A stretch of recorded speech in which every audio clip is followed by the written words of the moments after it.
Hello. तो कैसे हैं? भाई साहब doctor Gopal Chaturvedi GC sir PW के इस प्यारे से चैनल पर आपका हार्दिक स्वागत और अभिनंदन करते हैं बच्चों। ये जेई चैलेंजर्स का गैसेस स्टेट का लेक्चर, इसमें हम 2 पार्ट में हम इसे पढ़ रहे हैं। ठीक है बेटा?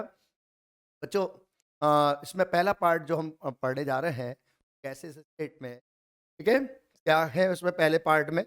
फर्स्ट पार्ट में हमारे पास में जो रहेगा वो क्या रहेगा कि जो आइडियल गैस से रिलेटेड पार्ट होता है, यानी कि प्रेशर के क्वेश्चंस, प्रेशर कैसे मेजरमेंट करते हैं, बैरोमीटर मैनोमीटर टाइप के कॉन्सेप्ट के क्वेश्चंस, और आपके पास सेकंड टाइप का जो क्वेश्चंस होते हैं उन क्वेश्चंस में हम पढ़ेंगे क्या, हम पढ़ने जा रहे हैं यहाँ पर सेकंड टाइम में पीवी इक्वल टू एनआरटी का यूज कैसे करते हैं। बच्चों, जेई चैलेंजर्स के इस लेक्चर को अटेंड करने के रूल आपने अब तक सारे टीचर से सुन लिए होंगे। वही रूल अच्छे ढंग से रखने हैं। एक बार मैं आपको रिकैप कर देता हूं।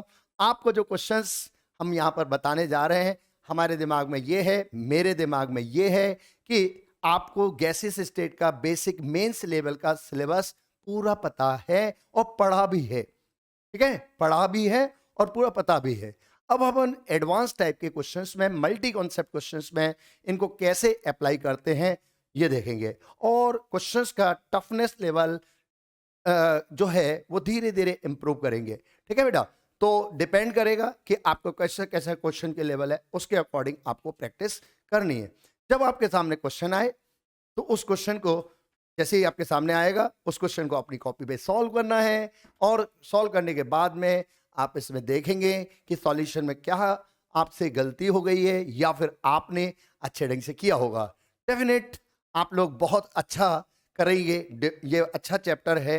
इसमें फिजिक्स का और केमिस्ट्री का दोनों का कॉम्बिनेशन लगता है, और फिजिकल केमिस्ट्री वैसे ही फिजिक्स केमिस्ट्री और मैथ्स के कॉम्बिनेशन से आता है बेटा।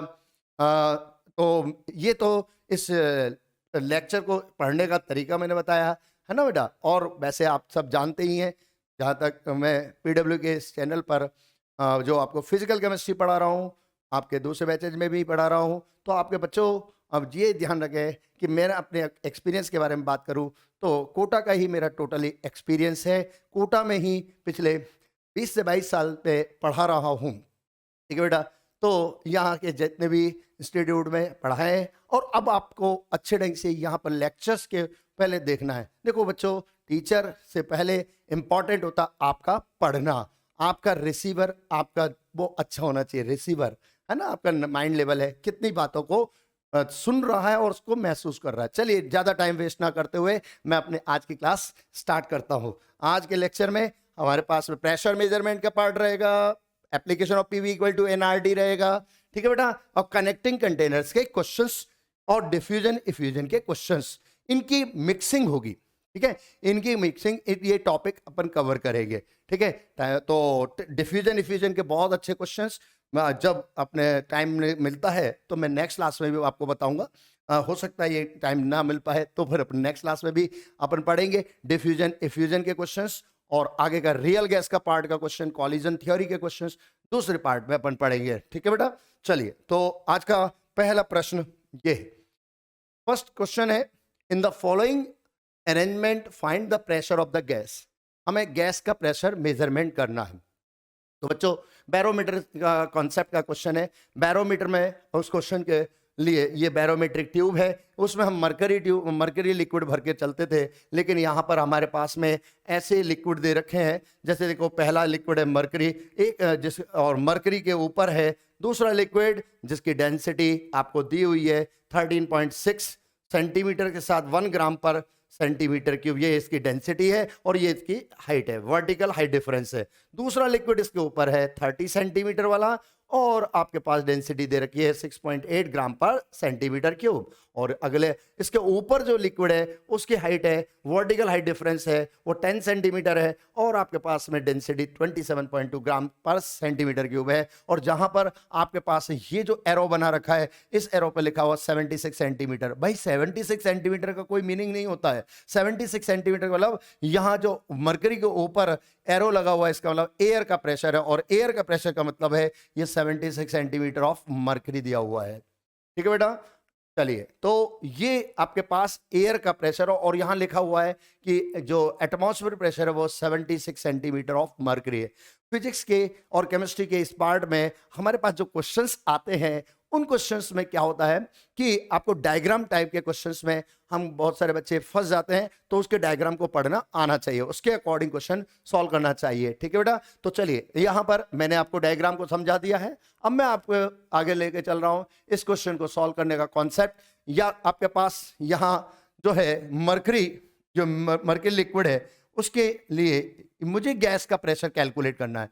तो मैं ये कह सकता हूं कि गैस का प्रेशर के ऊपर, गैस का प्रेशर किसके ऊपर लग रहा होगा, ये इस लिक्विड के ऊपर, इस लिक्विड, और गैस का प्रेशर किसके ऊपर लग रहा होगा, इस लिक्विड के ऊपर, और इन तीनों का प्रेशर है ना, इस लिक्विड के ऊपर और इस लिक्विड के का प्रेशर, ये ऊपर के चारों सभी प्रेशर, 1 2 3 4 चारों फ्लूइड का आपके पास प्रेशर है, इसके ऊपर लगेगा। तो मैं ये कह सकता हूं ये स्टैटिक कंडीशन पर है। ये डायग्राम स्टैटिक कंडीशन के अकॉर्डिंग हॉरिजॉन्टल लेवल पर यहां प्रेशर कितना लग रहा है, 76 सेंटीमीटर ऑफ मर्करी प्रेशर के बराबर लग रहा है। तो यहां पर भी प्रेशर 76 सेंटीमीटर ऑफ प्रेशर लगेगा। तो pressure at point A and pressure at point B हम क्या बोलेंगे, इक्वल बोलेंगे। ठीक है बेटा, तो हम जानते हैं हॉरिजॉन्टल लेवल पर प्रेशर क्या होता है, इक्वल होता है। उस कॉन्सेप्ट के अकॉर्डिंग मैं आपसे ही बात कर रहा हूं, आप सब देख रहे हैं यहाँ प्रेशर ऑफ ए है ना, प्रेशर एट पॉइंट ए वो कितना बेटा, 76 सेंटीमीटर ऑफ मर्करी। ठीक है बेटा, चलिए this is equal to pressure at B point. B point पर किसका प्रेशर लगेगा, सर इनके ऊपर जो भी फ्लूइड है उनका प्रेशर इसके ऊपर लगेगा। उस कॉन्सेप्ट के अकॉर्डिंग आप क्या करेंगे, पहले आपके पास यहां पर मर्करी की लेंथ कितनी है बेटा, 16 है। ये मर्करी यहां पर लिखा हुआ है ना, तो ये भी मर्करी है। ठीक है, 16 सेंटीमीटर है। ठीक है, 16 सेंटीमीटर को इसकी डेंसिटी से मल्टीप्लाई कर दें तो आपके पास क्या आ जाएगा, रो जी एच से हम प्रेशर कभी भी कैलकुलेट करते हैं, pressure due to any fluid, pressure due to liquid column is equal to rho g h का कॉन्सेप्ट लगाते हैं। लेकिन इसका और भी शॉर्टकट तरीके से क्वेश्चन सॉल्व करना है, तो हम ये जानते हैं कि क्वेश्चन के लैंग्वेज के according 76 centimetre of H ji 1 atmosphere के बराबर होता है, 1 एटमॉस्फेयर के बराबर होता है। तो इट मींस हम ये कह सकते हैं कि मरकरी का अगर 76 सेंटीमीटर है, वो 1 एटमॉस्फेयर के बराबर है, तो ये मरकरी का 16 सेंटीमीटर है। तो मैं left hand side unit equal to right hand side unit में कन्वर्ट कर लूं, तो मेरे पास में ये 16 सेंटीमीटर ऑफ मरकरी इसका प्रेशर लगेगा।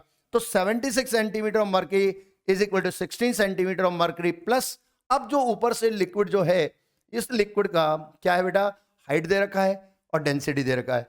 हाइट और डेंसिटी से ये लिक्विड का हाइट 13.6 है और इसके डेंसिटी कितनी है, 1 ग्राम पर सेंटीमीटर क्यूब। इसमें आप 13.6 का डिवाइड कर देंगे तो ये जो हाइट मिलेगी, ये हाइट किसकी मिलेगी, मर्करी की हाइट आ जाएगी। सर ये कैसे पता चलता है, ये ऐसे पता चलता है कि सर अगर मैं कहूं कि मेरे पास में किसी लिक्विड का प्रेशर रो जी एच है, तो उस लिक्विड का हाइट और उस लिक्विड की डेंसिटी को अगर हम, ये लिक्विड का हाइट, लिक्विड की डेंसिटी को अगर हम वैल्यू सब्सटीट्यूट कर दें, ये डेंसिटी है लिक्विड की और ये एक्सेलरेशन ड्यू टू ग्रेविटी है और ये vertical height of that liquid है। ठीक है बेटा, क्लियर। अब यहां पर ये सब वैल्यू रख दें तो इसे आप सेम प्रेशर का, जितने लिक्विड का प्रेशर है उसी प्रेशर के मरकरी से रिप्लेस कर दें। तो मरकरी के, जो मरकरी लिक्विड अगर मैं भर दूं इसकी जगह पर, लिक्विड की जगह मरकरी भर दूं, तो मरकरी का density, acceleration due to gravity, ठीक है बेटा, ये इनटू एच, ये क्या है, ये एच है मरकरी का हाइट। इस कॉन्सेप्ट के अकॉर्डिंग जी से जी कैंसिल हो जाएगा, तो मरकरी का हाइट क्या हो जाएगा बेटा, this is equal to rho for liquid into vertical height for liquid divided by rho for mercury. ठीक है बेटा, चलिए ये आपके पास में आ गया। इसलिए हमने क्या किया, देखो 13.6 इसकी हाइट थी, इस लिक्विड की हाइट, और 1 इसका डेंसिटी था। 13.6 इंटू हाइट, ये तो हो गया रो इंटू एच, और इसमें रो ऑफ एच जी का डिवाइड कर दिया, और एच जी की डेंसिटी क्या है बेटा, 13.6 ग्राम पर सेंटीमीटर क्यूब, ये आपके पास इसकी यूनिट है। ठीक है बेटा। तो आपको जो पूरा पूरा वीडियो देखने के लिए मैं यहाँ पर अलग होता रहता हूँ। आप ध्यान से पूरे अच्छे वीडियो को देखेंगे, इसलिए आप बार बार अच्छे ढंग से देखते रहें। अब आगे बात यह है कि कॉन्सेप्ट ये है, हमने अप्लाई किया कि जो आपके पास में ये हमने तैयार किया ये मैटर, इसमें हमारे पास, ठीक है बेटा, ये लीजिए आपके पास कॉन्सेप्ट तैयार हुआ कि अब यहां पर हमने इस कॉन्सेप्ट से क्या किया, किसी एक लिक्विड को रिप्लेस करके मर्करी के हाइट में कन्वर्ट कर लिया। कॉन्सेप्ट क्या रखा, rho for liquid, h for liquid is equal to rho for mercury and h for mercury, rho for mercury का डिवाइड कर दिया।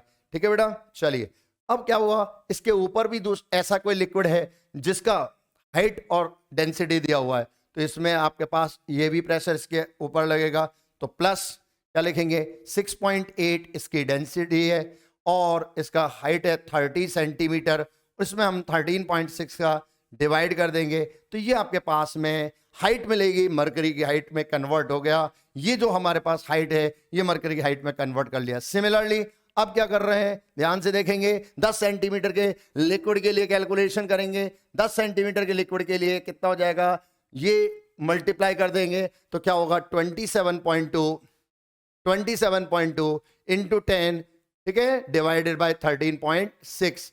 ये आपके पास इस लिक्विड के लिए मरकरी की टर्म्स में हाइट मिल जाएगी और वो भी आपको किस यूनिट में मिलेगी, सेंटीमीटर की में मिलेगी। कैसे, अभी अपन देख लेते हैं। यहां पर इस तरह से क्या क्या प्रेशर हो गया सर, इसका प्रेशर 16 सेंटीमीटर, इस लिक्विड का प्रेशर निकालने के लिए इसकी हाइट निकाल ली, मरकरी की हाइट निकाल ली, यहाँ डेंसिटी ग्राम पर सेंटीमीटर क्यूब, यहाँ आपके पास सेंटीमीटर में, ये ग्राम पर सेंटीमीटर क्यूब, इसकी यूनिट कैंसिल हो जाएगी, ग्राम पर सेंटीमीटर क्यूब कैंसिल हो जाएगी, तो ये आपके पास 1 जो रहेगा वो यानी कि इसकी जो यूनिट रहेगी वो सीएम में आएगी, तो CM mean centimetre of mercury. Similarly यहां पर भी ग्राम पर मिलीलीटर या ग्राम पर मिलीलीटर से ग्राम पर मिलीलीटर कैंसिल हो जाएगा और 1 millilitre equal to 1 cm cube होता है, बात एक ही होती है, तो वो कैंसिल हो जाएगी यूनिट। फिर आपके पास में यहां पर 30 जो है ये क्या है आपके पास सीएम में, इसलिए आफ्टर ऑल यहां पर सीएम रहेगा। सेम कॉन्सेप्ट से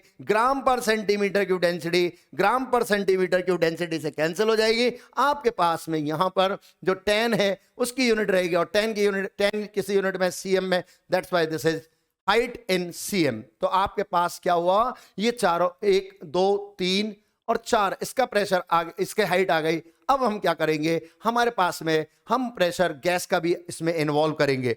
बच्चों गैस का प्रेशर भी हम इसमें इन्वॉल्व करेंगे, तो उसमें इधर स्पेस ना होने के कारण से मैं यहां पर गैस प्रेशर यूज कर रहा हूं। अब आप कहेंगे कि सर यहां पर कैलकुलेशन करने के लिए गैस प्रेशर तो एटमॉस्फेयर में आना चाहिए, लेकिन आपके पास ये सीएम में, ये सीएम में, ये सीएम में, ये सीएम में, तो कोई टेंशन करने की जरूरत नहीं है। क्यों, क्योंकि इधर भी सीएम ऑफ एचजी है, इसे रीअरेंज कर लो, आपके पास प्रेशर जो आएगा सीएम ऑफ एचजी के टर्म में आएगा, और सीएम ऑफ एचजी के टर्म में आएगा तो आप ये जानते हैं 1 atmosphere is equal to how much, 76 centimetre of Hg.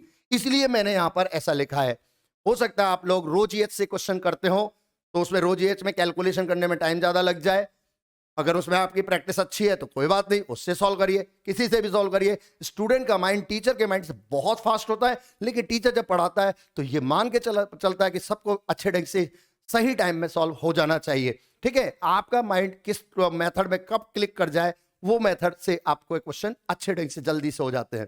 ठीक है बेटा, चलिए तो अब मैंने उसी मेथड को ध्यान में रखते हुए इसको सॉल्व किया। अब इसकी कैलकुलेशन बड़ी आसान है, 13.6 से 13.6 कैंसिल, ये 13.6 से ये 2 टाइम्स कैंसिल हो जाएगा, और ये 13.6 है और ये 6.8 है, 6.8 से 13.6 2 टाइम्स कैंसिल हो जाएगा। अब आपके पास में यहां पर सॉल्व करेंगे तो 13/2 15 और ये 16 एंड 20, इस तरह से आपके पास में इसको सॉल्व करने पर फाइनल रिजल्ट आपको सीएम ऑफ एचजी के फॉर्म में आएगा। पहले आप इस बोर्ड पर जो लिखा हुआ है इसे आप देख लीजिए, मैं आप इसके बारे में आपको बताने जा रहा हूं। हाँ तो बेटा आपने इसको बोर्ड पर देख लिया होगा। अब अपन यहां पर इसकी कैलकुलेशन को सीख रहे हैं। कैलकुलेशन मैथमेटिक्स वाला पार्ट है और आप मैथ्स में बहुत अच्छे होशियार हैं। इसको कैलकुलेशन करेंगे कैसे कि सर आपके पास में 76 सेंटीमीटर जो है वो किसके बराबर आ रहा है सर 16 प्लस, है ना बेटा, और क्या था विजय आपके पास ये 1 था, है ना, 1 और 30/2 को 15 बोलेंगे, 15 एंड 20। हाँ तो बेटा अब अपन कैलकुलेशन सीख रहे हैं, इसकी कैलकुलेशन के लिए क्या हुआ बेटा 16 ये है, 1 ये है, 17 एंड ये 30/2 15 हो जाएगा। तो आपके पास क्या हो गया इक्वेशन, ये इक्वेशन आ गई है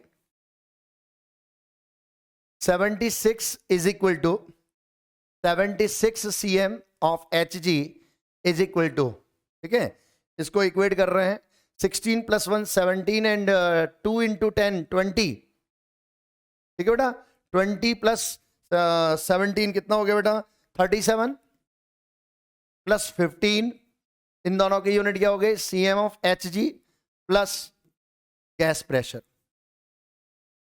है ना बेटा। अब क्या करेंगे, इसे सॉल्व करेंगे तो gas pressure is equal to cm of Hg का आंसर मिल जाएगा आपके पास 76 minus 7 5 12 and 52 cm of Hg, और इससे डिफरेंस निकालेंगे 76 से तो ये आ जाएगा ये 24 cm ऑफ Hg, ठीक है। एटमॉस्फेयर में कैलकुलेट करने के लिए जो अपने कॉन्सेप्ट दे रखा है कि 76 centimetre of atmosphere equal to 76 cm of Hg equal to 1 atmosphere है, तो 1 cm ऑफ Hg क्या होगा 1/76 एटमॉस्फेयर। इसका मतलब जितनी भी हाइट सेंटीमीटर में दे रखी है उसमें आप 76 का डिवाइड करेंगे तो आपको क्या मिलेगा, एटमॉस्फेयर प्रेशर जल्दी से कैलकुलेट हो जाएगा, ठीक है बेटा।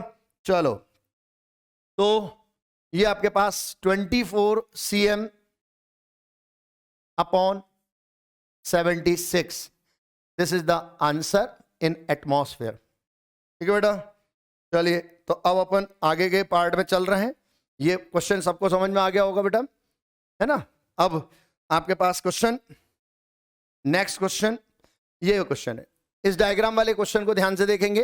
Find the pressure of the gas inside a container if the open manometer attached to the container shows a difference of 60 millimeter। आपके पास ये कंटेनर और ये कंटेनर अगर ध्यान से देखोगे तो ये दोनों कंटेनर ये कैसे लग रहे हैं, यहाँ फ्लास्क रखा हुआ है जिसमें गैस रखी हुई है, यहाँ पे एक फ्लास्क है जिसमें गैस रखी हुई है। अब इस कंटेनर में दूसरे एंड में ये ओपन है, ये भी ओपन है, this is called as open end manometer. Open end manometer से हम गैस का प्रेशर मेजरमेंट करते हैं और बैरोमीटर से एटमॉस्फेयर प्रेशर मेजरमेंट कर रहे हैं। तो क्वेश्चन से मैं आपको थ्योरी भी बताता चलूंगा, थोड़ा थोड़ा थ्योरी के बारे में बात करेंगे, लेकिन देखो बच्चों ध्यान रखेंगे, आप जेई चैलेंजर के क्वेश्चंस में प्रैक्टिस में पार्टिसिपेट कर रहे हैं, एडवांस के क्वेश्चंस में पार्टिसिपेट कर रहे हैं कि किस तरह से क्वेश्चन को अप्लाई कर रहे हैं, ठीक है बेटा। तो अब इस क्वेश्चन के अकॉर्डिंग ऐसे क्वेश्चन को सॉल्व करने का तरीका क्या होता है, जिस तरफ का हाइट ज्यादा होता है ना, उसका हाइट का डिफरेंस ज्यादा क्यों आया, क्योंकि इस तरफ से प्रेशर ज्यादा लग रहा था। तो ध्यान रखें हमें हमेशा कि यहाँ पर क्या हो गया होगा, एटमॉस्फेयर प्रेशर है ज्यादा लग गया होगा, इसलिए मरकरी नीचे आ गया और ये मरकरी का लेवल ऊपर चला गया। जो हाइट का डिफरेंस आएगा, ये जो हाइट का डिफरेंस आया वो इन दोनों के प्रेशर डिफरेंस के कारण से आएगा। और हमेशा ध्यान रखेंगे कि जिस तरफ का प्रेशर ज्यादा होता है उस लिम्ब मतलब साइड का हाइट है वो कम होगा, ठीक है। उस कॉन्सेप्ट को आपको अप्लाई करना है। तो ऐसे क्वेश्चन को सॉल्व करने के लिए बच्चों यहां पर प्रेशर, एटमॉस्फेयर प्रेशर ज्यादा है और वो प्रेशर किससे ज्यादा है, गैस प्रेशर से ज्यादा है, क्योंकि इस तरफ से कौन लग रहा है, गैस का प्रेशर लगाएगा, यहां से प्रेशर, तो ये गैस का प्रेशर और इस तरफ से एटमॉस्फेयर प्रेशर है, इन दोनों का डिफरेंस क्या होगा सर, इस हाइट के डिफरेंस के हाइट के कारण से जो प्रेशर है वो जनरेट होगा। अब यहां पर क्वेश्चन में कहीं पर कोई लिक्विड का नाम नहीं दे रखा है, तो बाय डिफॉल्ट जब लिक्विड का नाम नहीं दे रखा हो तो लिक्विड क्या मान के चलते हैं, मर्क्यूरी मान के चलते हैं। मर्क्यूरी यहां पर मान के चलना है, ठीक है बेटा। मर्क्यूरी मान के चलोगे तो हाइट के बारे में यहां पर लिखा है एच की वैल्यू 60 mm है, तो उसके अकॉर्डिंग अगर मुझे गैस प्रेशर चाहिए, अगर या तो आप इस एच को कैलकुलेट करेंगे या तो आप रो जी एच से कैलकुलेट करो, रो जी एच से प्रेशर निकालेंगे, ये प्रेशर डिफरेंस, ठीक है। तो गैस प्रेशर की वैल्यू क्या हो जाएगी बेटा, एटमॉस्फेयर प्रेशर में डिफरेंस निकाल लें रो जी एच, रो जी एच का डिफरेंस निकालना है, या रो जी एच में वैल्यू पुट करोगे, कैलकुलेशन करोगे, एटमॉस्फेयर में कन्वर्ट करो, टाइम लग जाएगा। तो मैंने यहाँ पर आपको अभी तरीका सिखाया था, उस तरीके को आप यूज कर सकते हैं कि सिंस सर ये जो है 76 centimetre of H G is equal to 1 ATM होता है, ठीक है। तो अब आप क्या करेंगे, 76 सेंटीमीटर ऑफ एच जी है ना, वो 1 ATM है, ठीक है। तो इसे mm में कन्वर्ट कर लो, mm में ये आता है 760 mm ऑफ एच जी। क्यों? क्योंकि 1 cm इक्वल टू 10 mm होता है बेटा, इसलिए आपके पास ये 1 एटमॉस्फेयर के बराबर होगा। तो सर अभी अभी हमने देखा था कि 76 cm H G 1 atmosphere 760 mm of H ji 1 atmosphere के बराबर होगा। तो उस कॉन्सेप्ट के अकॉर्डिंग अगर मेरे पास 1 mm ऑफ एच जी अगर दे रखा है, एच जी का इतना हाइट दे रखा है, तो उसका प्रेशर किसके बराबर होगा? 1/760 एटमॉस्फेयर के बराबर होगा, ठीक है बेटा। 1/760 एटमॉस्फेयर के बराबर होगा, ये आपके पास मीनिंग है। इसी कॉन्सेप्ट को ध्यान में रखते हुए मैं यहां पर रो जी एच से क्वेश्चन नहीं करता, मैं सिंपल क्या कर देता हूं, जो भी एच mm में आ रखा है उसमें 760 का डिवाइड कर दूंगा। तो ये आपके पास 760 का डिवाइड करने से ये 760 मिलीमीटर एच जी कितने एटमॉस्फेयर के लिए होता है?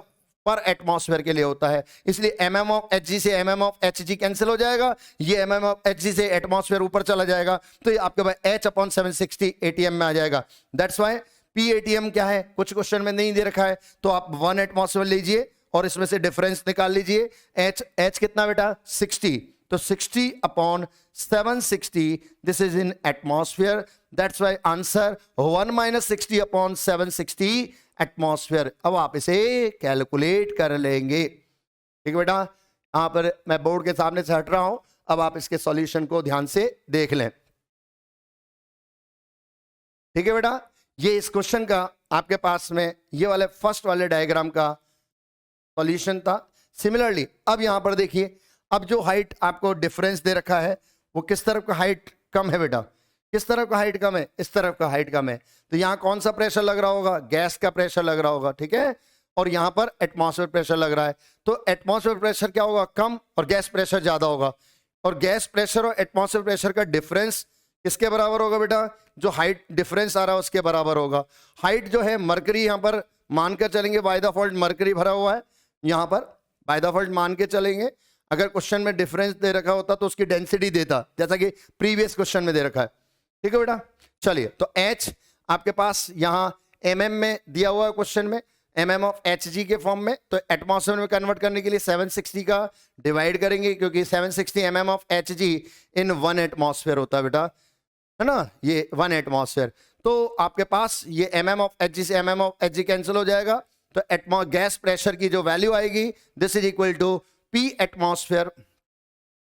Atmosphere plus H upon. अब इस क्वेश्चन में भी आपको दोनों डायग्राम में, इस डायग्राम में भी H की वैल्यू वही रखनी है, क्योंकि उन्होंने 2 डायग्राम के लिए क्वेश्चन पूछा है और कोई हाइट अलग अलग नहीं बोली है। ये नहीं कि इसकी हाइट और इसकी हाइट का डिफरेंस नहीं है, बोलिए डिफरेंस नहीं बोलिए, अलग अलग डायग्राम के लिए क्वेश्चन पूछा है इन्होंने, ठीक है। तो यहां पर 60 डिवाइडेड बाय 760 से क्वेश्चन सॉल्व करेंगे, और आपके पास 1 + 60 डिवाइडेड बाय 760 ये क्वेश्चन सॉल्व हो जाएगा, ठीक है। इस तरह से क्वेश्चन सॉल्व हो जाएगा। तो बच्चों आपके पास यहां पर क्वेश्चन सॉल्व, दोनों क्वेश्चन में प्रेशर मेजरमेंट के क्वेश्चन थे, दोनों क्वेश्चन समझ में आ गए होंगे। पहले क्वेश्चन में अलग अलग लिक्विड लिया था बैरोमीटर में, और अब दूसरे वाले क्वेश्चन में आपको मैनोमीटर दे रखा है, वो यहाँ मैनोमीटर में या मरकरी भर दिया है। क्वेश्चन में ये भी मैंने आपको सिखा दिया है कि कभी किसी कंटेनर में कोई लिक्विड का नाम नहीं दिया जाए तो बाय द फॉल्ट वो लिक्विड क्या मानते हैं? वो मरकरी लेकर चलते हैं, ठीक है। चलिए देख लीजिए यहां पर इस तरफ का डायग्राम, इस तरफ के डायग्राम से मैंने ये कैलकुलेशन किया है। अगला क्वेश्चन की तरफ चल रहे हैं अपन। अगला क्वेश्चन आपके पास, हाँ जी, ये जो अगला क्वेश्चन है वो हम यूज करना चाह रहे हैं कि हमारे पास में क्वेश्चन जो दे रखा होगा वो क्वेश्चन में हम देखना चाह रहे हैं कि यहाँ पर गैस लॉस, देखो आज का जो मेन पार्ट है वो हमने, पहला वाला पार्ट है प्रेशर मेजरमेंट के क्वेश्चंस है वो हमने यहाँ पर देखे। अब इसमें अगला क्वेश्चन जो आ रहा है उसको थोड़ा सा संभाल कर चलना, क्योंकि यहाँ पर मल्टी कॉन्सेप्ट अप्लाई हो रहा है। कौन सा कॉन्सेप्ट अप्लाई हो रहा है? मल्टी कॉन्सेप्ट अप्लाई हो रहा है। ठीक है बेटा, तो मल्टी कॉन्सेप्ट का मतलब क्या है? मल्टी कॉन्सेप्ट का मतलब है कि यहां पर चैप्टर में, ये चैप्टर का कॉन्सेप्ट है, एक कॉन्सेप्ट से दूसरे कॉन्सेप्ट को मिक्स कर रहा हूं बेटा। हाँ तो बच्चों, अब ये क्वेश्चन जो है आपने सीख लिया, अब अगले क्वेश्चन की तैयारी कर रहे हैं। ये है क्वेश्चन, ठीक है। तो इस क्वेश्चन में manometer attached to a flask contain ammonia gas have no difference in mercury level. Actual में जो मैंने आपको स्टार्टिंग में आपको दो क्वेश्चन कराए, बैरोमीटर का क्वेश्चन कराया, एक मैनोमीटर का क्वेश्चन कराया, उसके पीछे लॉजिक था कि हमारी केमिस्ट्री की रिएक्शंस का, जैसे केमिकल रिएक्शन जो होती हैं, उन रिएक्शंस के लिए हमें अगर प्रेशर मेजरमेंट करना है या कोई गैस मिक्सचर का प्रेशर मेजरमेंट करना है तो मुझे मैनोमीटर का कॉन्सेप्ट पता होना चाहिए और आपको भी पता होना चाहिए। बेटा एडवांस की आप प्रिपरेशन कर रहे हैं, एडवांस के लिए अपन पढ़ रहे हैं, एडवांस के क्वेश्चंस के लिए देखो बच्चों, मैं फिर से बोलूँगा, मेरा जो अनुभव है कोटा का, सबसे ज़्यादा अनुभव यही है मेंस से एडवांस की तरफ कैसे चलते हैं। ठीक है, यही मेरा अनुभव है, उसी चीज़ को मैं कोटा की सारी बातें आपको, टॉपिक की सारी बातें आपको बताने जा रहा हूँ। उसमें देख लिए आपको, ये देखो अब, हालांकि इससे पहले वाले जो दो क्वेश्चन है ना, वो ऐसा लगेंगे फिजिक्स जैसे क्वेश्चन है, लेकिन है ये फिजिकल केमिस्ट्री का चैप्टर। तो physical chemistry means physics, chemistry और मैथ्स तीनों का कॉम्बिनेशन है। ठीक है, इसलिए यहां पर हमारे इस क्वेश्चन का बेसिक बनाने के लिए मैंने वो दो क्वेश्चन आपको करवाए थे और उसमें मल्टी कॉन्सेप्ट लिक्विड यूज किया था और शॉर्टकट से क्वेश्चन सॉल्व करवाया था। अब यहां पर देखो ये क्या हो रहा है कि यहां पर अमोनिया गैस रखी हुई है, show have no difference in mercury level, mercury में कोई लेवल में डिफरेंस नहीं है, ये इन्होंने बोल दिया है बेटा। ठीक है, इट मीन्स यहां से जो प्रेशर ऊपर से लग रहा होगा वो अमोनिया का प्रेशर होगा। ठीक है बेटा, चलिए,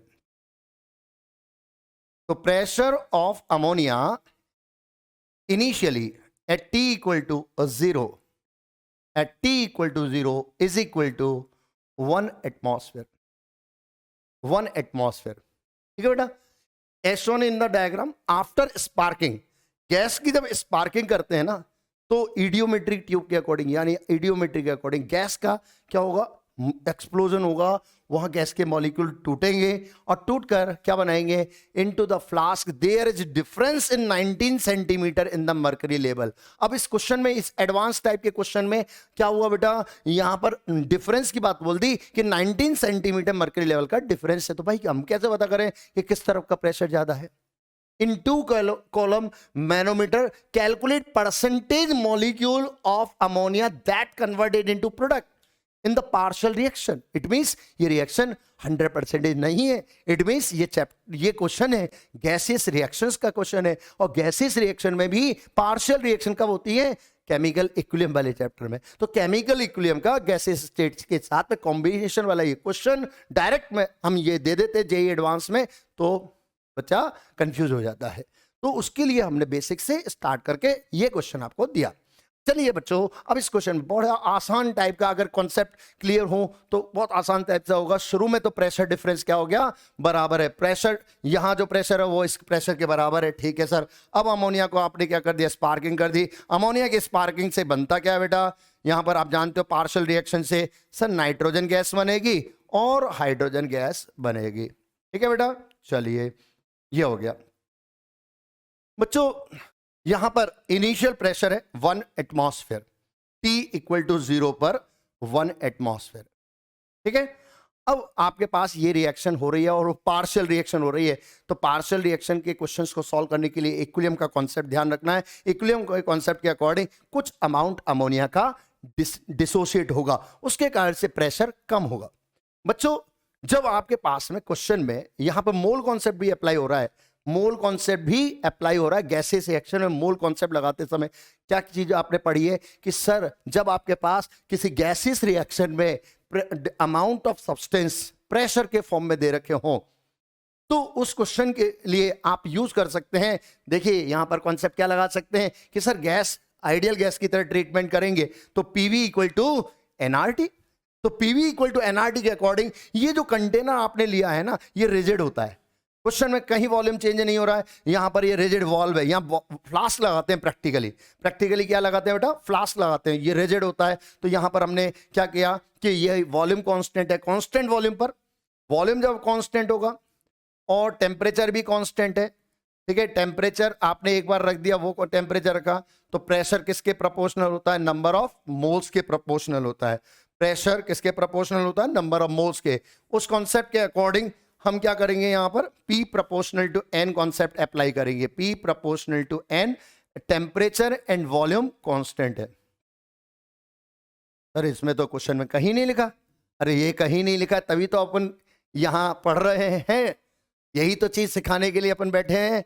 ठीक है बेटा, तो चलिए स्टार्ट कर रहे हैं। यहां पर वॉल्यूम कांस्टेंट है, ये मैनोमीटर के क्वेश्चन आपने सॉल्व किए हो केमिस्ट्री में, गैसेस स्टेट के चैप्टर में, तो वहां पर आपको बताया जाता है कि ये ऐसा होना है। ठीक है, प्रैक्टिकली। तो अब इसमें से हमें पता चला कि ये इससे क्या पता चला कि नंबर ऑफ मोल्स जिस रेशो में डिस्ट्रीब्यूट होंगे उसी रेशो में प्रेशर डिस्ट्रीब्यूट होगा। तो यहां आपके पास अमोनिया का स्टोइकियोमेट्री कोएफिशिएंट कितना है बेटा, 2, नाइट्रोजन का 1, हाइड्रोजन का 3, तो 2, 1 और 3 रेशो में, मोल रेशो में 2, 1, 3 के मोल रेशो में डिस्ट्रीब्यूट होगा। इट मींस मैं मान लेता हूं किसी पार्शियल टाइम मतलब जब रिएक्शन कुछ फ्रैक्शनल अमाउंट में हो रही है, इसके नंबर ऑफ मॉलिक्यूल कुछ कन्वर्ट हो गए, तो उसके कारण से डिक्रीज प्रेशर है 2x है। डिक्रीज के कारण से माइनस साइन लिख रहा हूं, और 2x क्या है, प्रेशर। जैसे डिक्रीज प्रेशर किसका, अमोनिया का डिक्रीज प्रेशर। तो बचेगा कितना प्रेशर, 1 - 2x ऑफ अमोनिया। ठीक है बेटा, ये अमोनिया का प्रेशर बचेगा। और नाइट्रोजन का प्रेशर इनिशियली तो 0 लेकिन पार्शियल टाइम पर यहां देखो बेटा, यहां स्टोइकियोमेट्री कितनी 1 है। 1 का मतलब यह है कि जितना अमाउंट आपके पास अमोनिया का रिएक्ट होगा उसका हाफ अमाउंट नाइट्रोजन का बनेगा, और हाइड्रोजन का अमाउंट कितना बनेगा बेटा, 3x अमाउंट बनेगा। ठीक है बेटा, ये आपके पास में ये प्रेशर आपके पास गैस के हो गए। तो final pressure after reaction this is equal to, after reaction यानी कंप्लीट रिएक्शन नहीं, final pressure in the container at T time. ठीक है, तो this is equal to 1 - 2x plus x plus 3x is equal to 1 + 2x हो जाएगा बेटा, 1 + 2x। ये final pressure होगा।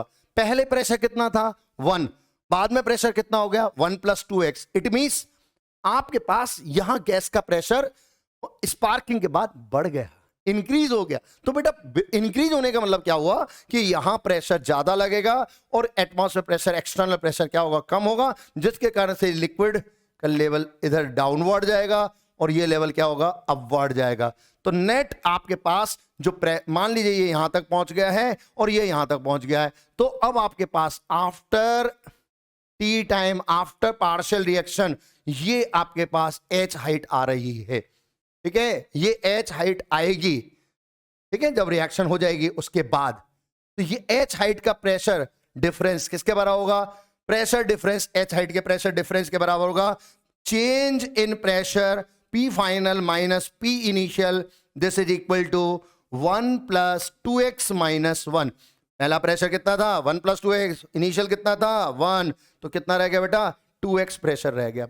ये change in pressure, change in pressure बोल दो, या आपके पास क्या हुआ बेटा, यहां प्रेशर कितना है, 1 एटमॉस्फेयर, यहां प्रेशर कितना बोल देंगे अपन, यहां पर ये कितना प्रेशर है बेटा, 1 एटमॉस्फेयर। इस तरफ कितना प्रेशर था, 1 + 2x, तो डिफरेंस कितना आया, 1 + 2x, 1 + 2x - 1, this is the pressure difference. Delta P is equal to this one, and this is due to the H height difference. H height difference कितना बेटा, सेंटीमीटर में दे रखा है 19 सेंटीमीटर। तो इसे एटमॉस्फेयर में कन्वर्ट करने के लिए, क्यों, क्योंकि यहां एटमॉस्फेयर में इसलिए कन्वर्ट कर रहा हूं क्योंकि ये एटमॉस्फेयर में, तो 76 का डिवाइड करेंगे, क्योंकि 76 सेंटीमीटर ऑफ मर्करी कितने एटमॉस्फेयर में होता है, 1 एटमॉस्फेयर में। तो H सेंटीमीटर ऑफ Hg से आपके पास ये कैलकुलेशन करोगे तो H कितना है 19, तो 19/76 ये 1/4 हो जाएगा। तो 2x की वैल्यू क्या हो गई बेटा,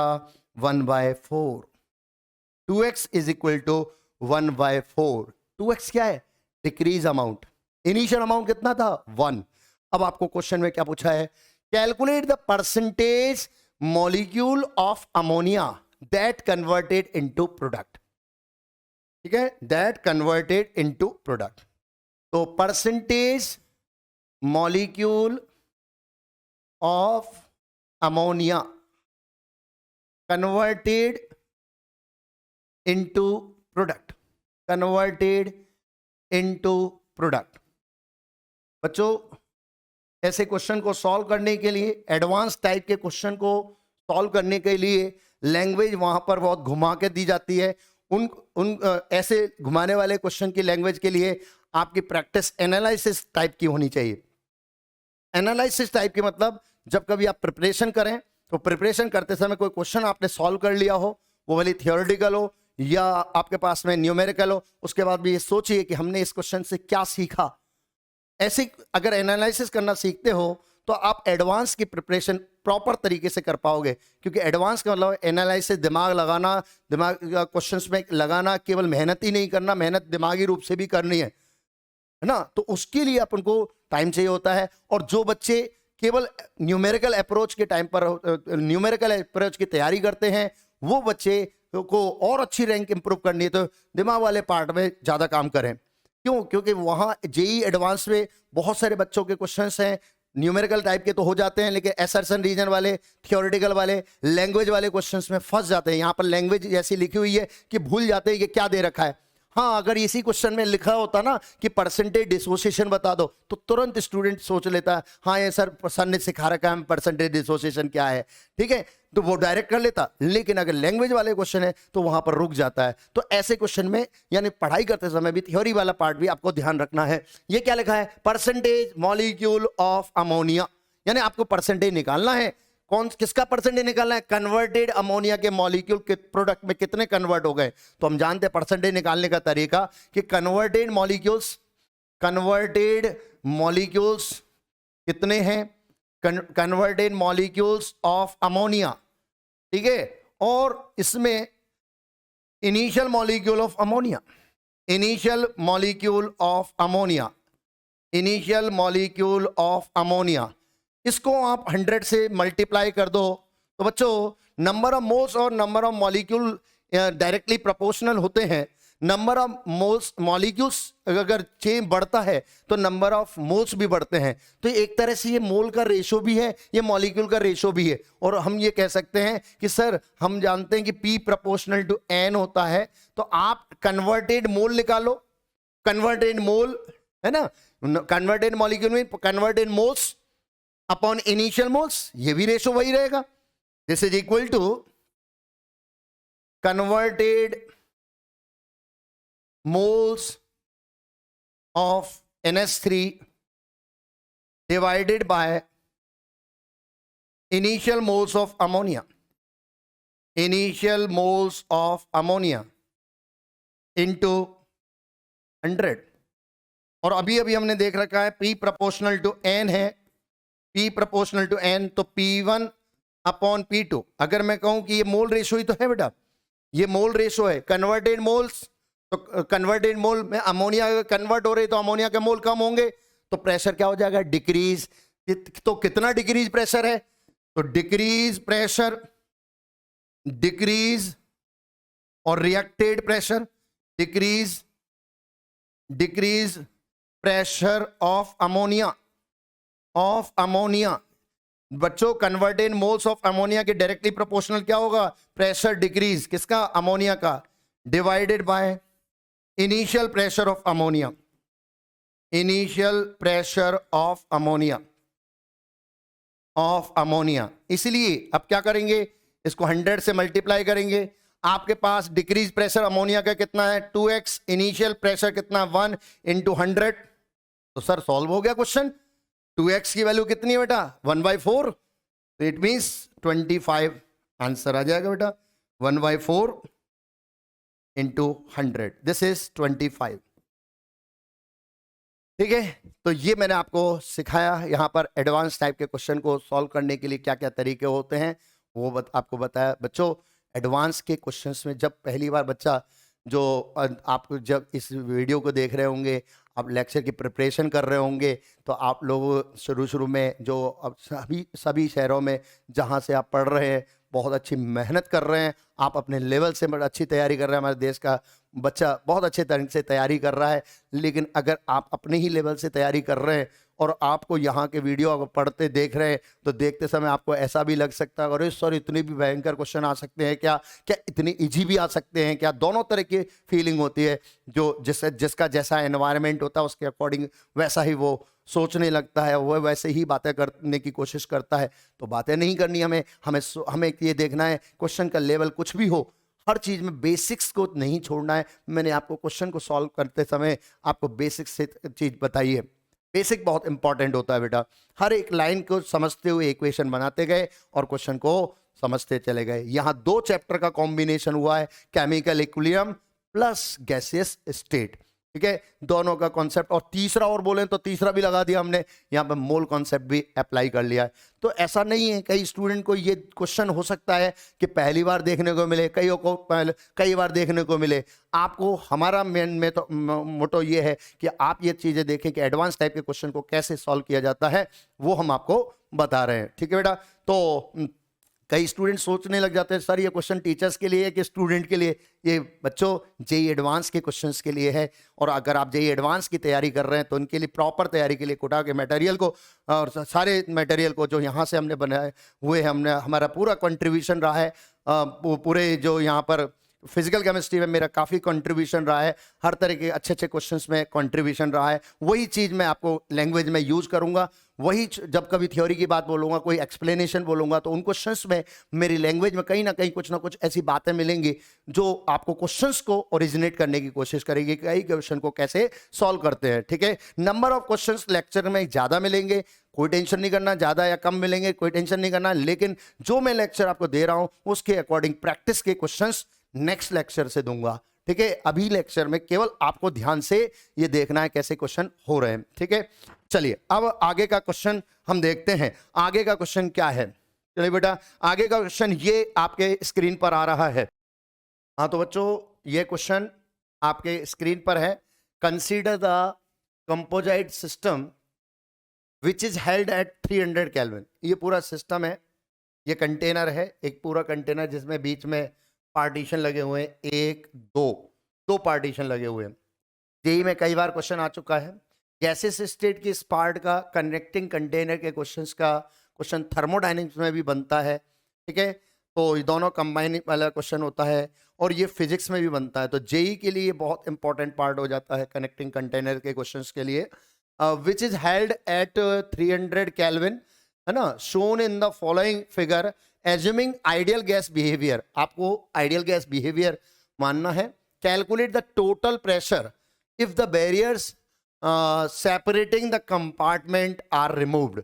ये जो बैरियर आपने लगा रखे ना इनके कंपार्टमेंट बनाने में, पहला कंपार्टमेंट, दूसरा कंपार्टमेंट और तीसरा कंपार्टमेंट, इन 3 कंपार्टमेंट में जो बैरियर लगा रहे हैं उनको हमने रिमूव कर दिया। कैसे रिमूव किया है ये उन्होंने नहीं बताया, तो मान के चलेंगे इस तरह से आपने चेंज किया, इस तरह से रिमूव किया है। कोई बहुत एब्रप्टली चेंज नहीं किया है, कोई स्पेशल कंडीशन नहीं लगाई, तो इनको धीरे से हटा दिया है। ठीक है बेटा, assume that the volume of the barriers is negligible. ये नेग्लिजिबल थिकनेस के वॉल्यूम के आपके बैरियर थे, ये हमें ध्यान रखना है। और आर की वैल्यू 0.0821 लीटर एटमॉस्फेयर पर केल्विन पर मोल आपको इसकी यूनिट दे रखी है। अब इसका प्रेशर निकालना है। तो ऐसे क्वेश्चन के सॉल्व करने के लिए बहुत ही मज़ेदार कॉन्सेप्ट होता है। क्या है कि जब आप बैरियर को हटाते हैं, 2-3 बार क्वेश्चन आ चुका है इसका जेई में इस कॉन्सेप्ट का बेस क्वेश्चन। तो यहाँ से बैरियर को हटाएंगे तो देखो बेटा कंटेनर तो क्लोज ही रहेगा, तो नंबर ऑफ मोल्स में कोई चेंज नहीं आने वाला है। नंबर ऑफ मोल्स जो पहले रहेंगे और नंबर ऑफ मोल्स बाद में जो रहेंगे वो क्या आएंगे? कांस्टेंट रहेंगे। तो जो फाइनल प्रेशर आने वाला है वो किसके कारण से आएगा? टोटल मोल के कारण से आएगा। और फाइनल प्रेशर जो टोटल जो जितनी भी गैसेज होंगी वो पूरे कंटेनर में घूमेंगे। अब जो टोटल वॉल्यूम होगा उसके कोरस्पॉन्डिंग हमें यूज करना है। तो बच्चों कितना वॉल्यूम है? 2 लीटर इसका, 4 लीटर इसका, 1 लीटर इसका। तो final volume this is equal to 2 litre, 4 litre and 1 litre. तो फाइनल प्रेशर कैलकुलेट करने के लिए आपको क्या चाहिए? Final number of moles, final number of moles into R T upon V final. ये आपके पास कॉन्सेप्ट लगेगा और क्वेश्चन अच्छे ढंग से हो जाएगा। बहुत सारे स्टूडेंट डायग्राम देख के घबरा जाते हैं, ठीक है? तो डायग्राम को देख के नहीं घबराना है, कॉन्सेप्ट को समझना और एक एक लाइन के शब्दों को समझते हुए चलना बेटा, ठीक है? अब number of moles, final number of moles कितना होंगे? तो इसके लिए बेटा आपके पास ये जो हीलियम गैस है इसके मोल निकालेंगे पहले। हीलियम के मोल्स कितने हैं? सर वॉल्यूम ऑफ प्रेशर दे रखा है, तो हम जानते हैं नंबर ऑफ मोल्स जो होता है, number of moles is equal to PV upon RT, ये होता है ना? आइडियल गैस इक्वेशन को फॉलो करना है इन्होंने बोला है। तो 2 इंटू 1.5 यानी 3 divided by RT. Number of moles of neon कितना होगा बेटा?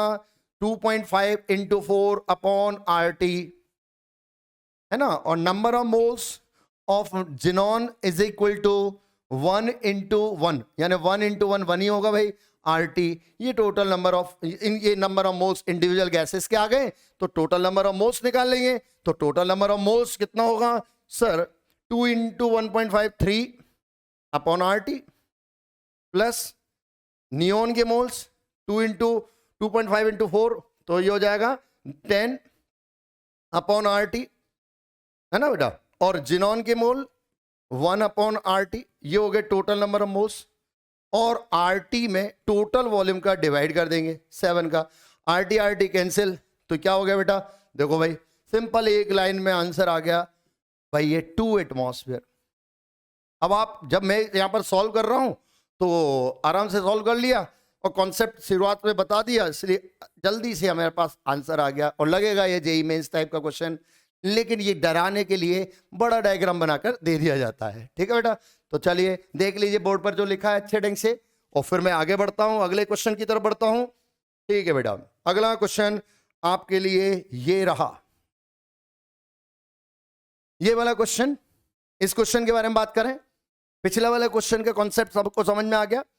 पार्टीशन को रिमूव करने से गैस का मूवमेंट होगा, उसी कंटेनर में होगा, और गैस आइडियल गैस है, इनमें आपस में कोई रिएक्शन नहीं हो रही थी क्योंकि सारी नोबल गैसेस थी, 300 केल्विन पर थी, नोबल गैसेस के आपस में कोई रिएक्शन नहीं हो रही थी, इसलिए वहां पर डाल्टन्स लॉ का हमने यूज किया। Total final pressure equal to number of moles of final gas into RT upon V final. अब बात आती है कि सर ये वाला क्वेश्चन कैसे करें? इस वाले क्वेश्चन के लिए देखो, क्वेश्चन में जब अपन थ्योरी पढ़ते हैं तो थ्योरी पढ़ते समय हेडिंग लिखी रहती है, उसी से रिलेटेड क्वेश्चन करते हैं तो जल्दी हो जाते हैं।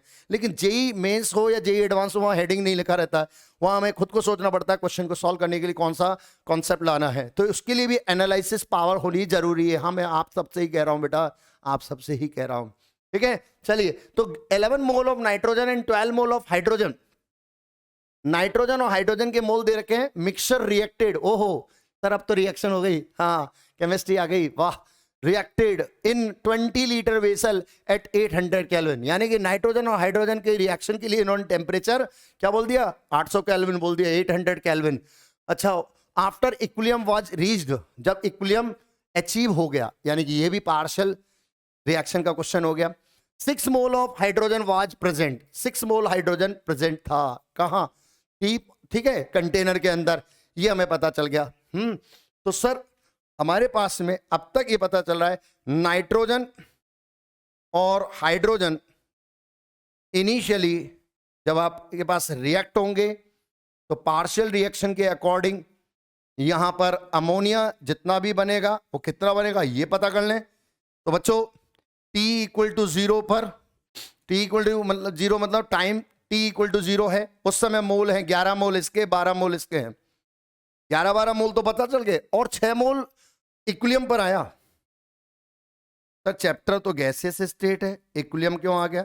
भाई आप जेईई मेंस के, जेईई एडवांस की तैयारी कर रहे हैं, जेईई एडवांस की तैयारी कर रहे हैं, तो एडवांस के क्वेश्चंस के लिए मल्टी कॉन्सेप्ट के क्वेश्चंस चलते हैं, ठीक है? तो मल्टी कॉन्सेप्ट के अकॉर्डिंग यहाँ हाइड्रोजन के मोल हैं 6 मोल, तो इनिशियल मोल कितना था बेटा? 12, फाइनल मोल कितने हो गए हाइड्रोजन के? 6। इट मीन्स 12 माइनस 6 क्या हो जाएगा? रिमेनिंग मोल्स, रिएक्टिंग मोल्स हो जाएगा। ये इनिशियल मोल और ये है फाइनल मोल, ठीक है? तो हम क्या करेंगे यहां पर, रिएक्टिंग मोल्स ऑफ हाइड्रोजन पता कर देंगे, reacting moles of hydrogen is equal to, वो कितना होगा 12 माइनस 6, किस्मत से डेटा ही ऐसा है कि वो 6 मोल रिएक्टिंग है। रिएक्टिंग मोल्स अगर 6 है तो बच्चों स्टोइकियोमेट्री यानी मोल कॉन्सेप्ट का यूज करना तीसरा पार्ट। इस क्वेश्चन के लिए गैस के साथ साथ अब इक्विलिब्रियम के साथ साथ मोल कॉन्सेप्ट भी लगाना है। मोल कॉन्सेप्ट के अकॉर्डिंग यहां 3 मोल हाइड्रोजन अगर रिएक्ट होता है तो नाइट्रोजन के कितने मोल रिएक्ट होते हैं? 1 mole. It means 1/3 mole of nitrogen will react. ठीक है, 3:1 बोलेंगे ना, तो मैं यहां पर 3 से 1 मोल बनता है ऐसा बोलेंगे। 3 मोल जब रिएक्ट होगा तो अगर ये 1 मोल रिएक्ट होगा तो 1/3, तो सर रिएक्टिंग मोल कितना हाइड्रोजन का? 6। तो नाइट्रोजन के reacting moles of nitrogen this is equal to 1/3 of moles of hydrogen. Reacting moles of hydrogen 6 is equal to 2 moles. आपके पास 2 मोल नाइट्रोजन के रिएक्ट हो रहे हैं, तो remaining moles left mole of nitrogen. Sir ये आप लेफ्ट मोल क्यों कैलकुलेट कर रहे हैं, क्या आप बता सकते हैं? बिल्कुल, 11 में से 2 सब्ट्रैक्ट किया 9 आ गया। मैं इसलिए कैलकुलेट कर रहा हूं क्योंकि आगे क्वेश्चन में आपसे फाइनल प्रेशर पूछा है। हम ये जानते हैं कि इक्विलिब्रियम आने के बाद आगे रिएक्शन बढ़ नहीं रही है, आगे रिएक्शन में चेंज नहीं हो रहा है, तो ये नॉन रिएक्टिंग गैसेस की तरह यूज होंगे। तो पार्शियल प्रेशर के अकॉर्डिंग रिमेनिंग गैस का प्रेशर, हमें फाइनल प्रेशर निकालना है, तो फाइनल नंबर ऑफ मोल्स कितने होंगे उसके लिए हमें कैलकुलेशन करना है। यस, हेलो, यस सर, हाँ बच्चों, तो ये 9 मोल, ये 6 मोल। अब आपके पास यहां 2 मोल से 3 मोल से 2 मोल यहां बन रहा था अमोनिया, तो अमोनिया के मोल कैलकुलेट कर ले। सर नाइट्रोजन के यहां से स्टोइकियोमेट्री कैलकुलेशन करने में टाइम लगे तो नाइट्रोजन से देख लो, नाइट्रोजन का स्टोइकियोमेट्री 1 मोल है, 1 मोल से डबल मोल यहां अमोनिया बन रहा है। ठीक है, नंबर ऑफ मोल्स डबल हो रहे हैं, जितना नाइट्रोजन रिएक्ट हुआ उसका डबल अमोनिया बनेगा। तो रिएक्ट कितना हुआ था? सर नाइट्रोजन रिएक्ट हुआ था 6/3, मींस कितने मोल बेटा? 2 मोल। 6/3 से ये मैं आपको क्लियर लिख देता हूं, यहां पर ये आ गया 2 मोल। 2 मोल रिएक्टिंग मोल्स थे यहां पर, है ना बेटा, ये 2 मोल, और ये लेफ्ट मोल जो है वो 9 मोल आ रहे थे आपके पास। ठीक है बेटा, तो मैंने यहां से ये हटा दिया, नहीं तो आप कंफ्यूज हो जाएंगे। इस कंफ्यूजन को दूर करिए, ये आ गया, ये 2 मोल। इस तरह से आपके पास यहां पर क्या हुआ, 1 मोल से 2 मोल, तो यहां 2 मोल रिएक्ट हो रहा था नाइट्रोजन, तो ये 4 मोल अमोनिया बनेगा, 4 मोल अमोनिया बनेगा। ये आपके पास नंबर ऑफ मोल्स आ गए हैं। अब क्या करना है, अब आगे क्वेश्चन को आगे बढ़ाना है। आगे क्वेश्चन के लिए बोला है 3.58 litre of liquid water is injected. Oh, आपने 300 कैलोरी और 20 लीटर के कंटेनर में आपने 3.58 लीटर वाटर मिला दिया, पानी मिला दिया। अच्छा, पानी मिलाने से क्या होगा? पानी मिलाने से ये होगा कि देखो पानी में अमोनिया मिक्स होकर अमोनियम हाइड्रोक्साइड बना देगा। केमिकल रिएक्शन, आयोनिक इक्विलिब्रियम का कॉन्सेप्ट आपने एसिड बेस का कॉन्सेप्ट पढ़ा है। अमोनिया को पानी में मिलाने पर वो डिसॉल्व हो जाता है और अमोनियम हाइड्रोक्साइड बन जाता है। ठीक है, तो यहां अमोनियम हाइड्रोक्साइड बन जाएगा, इसका मतलब अमोनिया गैस के फॉर्म में नहीं होगी, रहेगी। When we mix water with gases sample, then क्या होगा बेटा? यहां बन जाएगा NH4OH, NH4OH एक्वस सॉल्यूशन। तो सर गैस, अमोनिया की गैस चली गई, तो लेफ्ट गैसेस कौन सी होंगी? लेफ्ट गैसेस, ठीक है, कौन कौन सी होंगी सर? नाइट्रोजन होगी एंड हाइड्रोजन होगी। और कुछ है क्या? और कुछ देख लो बेटा, और कोई गैस हो तो देख लो। नहीं है ना भाई? तो आपने देखा यहां पर कोई और गैस तो बच नहीं रही है नाइट्रोजन हाइड्रोजन के अलावा। तो हमें क्या देखना है कि जो इक्विलिब्रियम मिक्सचर के बाद में resultant gases mixture suddenly cool कर दिया, suddenly cooled to 300 kelvin, 300 kelvin पर ले आए। तो 300 केल्विन पर लाने पर क्या है कि what is the final pressure of gas mixture? तो नाइट्रोजन और हाइड्रोजन का टोटल प्रेशर निकालना है, ये हमें पता चल गया। आगे क्या लिखा है? Neglect vapour pressure of liquid solution.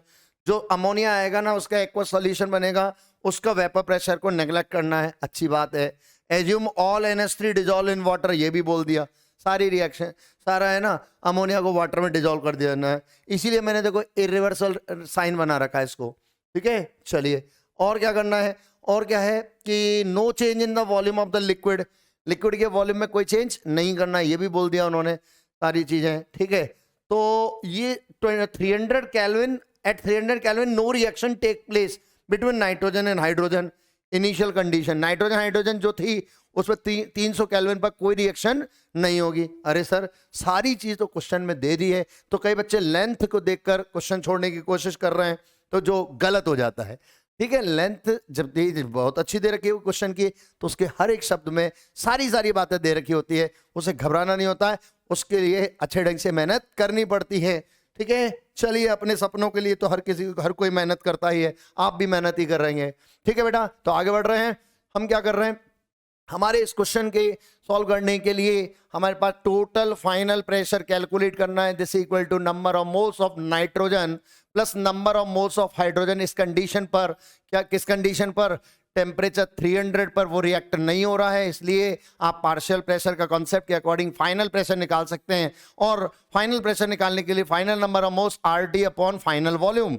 अरे सर अब फाइनल वॉल्यूम क्या होगा, तो फाइनल वॉल्यूम निकालने के लिए क्या करेंगे बेटा, आपके कंटेनर वॉल्यूम कितना है, वो कंटेनर वॉल्यूम आपको शुरुआत में दे रखा था 20 लीटर वेसल, तो 20 लीटर वेसल का वॉल्यूम हम यहाँ पुट कर देंगे तो गलत हो जाएगा। बहुत सारे स्टूडेंट 20 लीटर से क्वेश्चन सॉल्व कर लेंगे, जो गलत हो जाएगा, क्योंकि ये वॉल्यूम का वेसल है। वॉल्यूम जो है ना वो वेसल का वॉल्यूम है, उसमें से क्या करेंगे, हाँ इसमें सब पानी भी तो मिला दिया, हाँ तो पानी का वॉल्यूम है ना वो नेग्लिजिबल नहीं है, नहीं तो वो लिख देता some amount of water is mix, ठीक है। हाँ इसका मतलब इसमें से पानी का वॉल्यूम को सब्ट्रैक्ट करना पड़ेगा, वॉल्यूम ऑफ वाटर उसको सब्ट्रैक्ट करना पड़ेगा। वो कितना आ रहा है सर, ये ज्यादा वॉल्यूम है, 3.58 है, जो ज्यादा है कंपेरेटिवली, क्यों, क्योंकि यहाँ परसेंटेज चेंज अच्छा खासा हो जाएगा। 3.58 है आई थिंक, देख लेते हैं भाई 3.58 है क्या, हाँ 3.58 लीटर है। इसलिए अब आपके पास जो रिमेनिंग वॉल्यूम आएगा वो गैस के लिए वॉल्यूम कहलाएगा, है ना बेटा। तो इस वैल्यू को पुट कर देंगे, तो आपके पास number of moles of nitrogen और हाइड्रोजन टोटल 9 + 6 15 हो जाएगा बेटा। R इंटू टी, R होता 0.0821, क्वेश्चन में दे रखा है 0.082, है ना बेटा, इंटू टेम्परेचर 300।